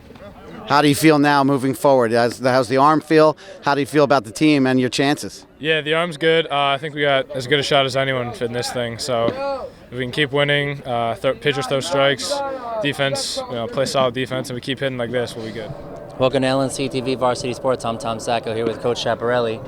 And first of all, congratulations on the big win. Pretty much everybody contributed today, top to bottom, through the lineup. What did you see out there that allowed everything to click? I told the kids that the first game that you play is the hardest game to play. I said it's going to get easier. You could see they're more relaxed today. It got a little easier, and they actually show their true form. They really played baseball today. So we had a couple suicide squeezes and everything. The bunts worked out very well today. Talk me through your kind of decision process on making those calls. You're trying to build some runs. We had an early lead. They chipped back. They got half it back. So I just want to keep adding runs on, keep the momentum on our side. It makes it hard for them to come back and keep adding runs. Right. So what are you gonna plan to focus on going into the next round? What do you tell them? We have Ketchum next, the number 1 seed. We beat him here 2-1, 8 innings. Great game. It's gonna be another great game up there. We're gonna go up there fired up to beat him up there. So that'll wrap it up here from Manchester Field. Tom, a fantastic victory all the way through. As you mentioned with Coach Chaparelli, contributions all throughout the lineup and the roster. Yeah, I mean, the lineup 1 through 9 pretty much all contributed. Almost everyone was at least on base and contributing hits that way. The pitching was great, and we saw some great coaching decisions with the bunts and the suicide squeezes that worked out very well from Mamaroneck. So now it was chalk all the way through. All the top seeds won. They'll reseed, and that pits, as Coach Chaparelli pointed out, Mamaroneck against RC Ketchum. They had, in the first round game, a come-from-behind victory against a tough pitcher in White Plains. Now they had the dominant wire-to-wire victory against Clarkstown North, and now they get to face RC Ketchum, who they had an extra innings victory against just a few weeks ago. Right, and like you said, it shows both mindsets to stay in the game when you're down and come back and win in a gutsy performance like that, and how to keep control and not get ahead of yourselves when you blow a win. So you kind of want to meet in the middle, and it's a tough game. They showed they can hang with them last time in an extra innings game, so I think they've proven themselves mentally ready for the next round. So for our Chief Operating Officer, Matt Sullivan, and our Assistant Director, Dina Schumacher, special thanks as well to our sports producer, Rob Moretti. For Tom Sacca, I'm Stephen Astis for LMC Varsity Sports.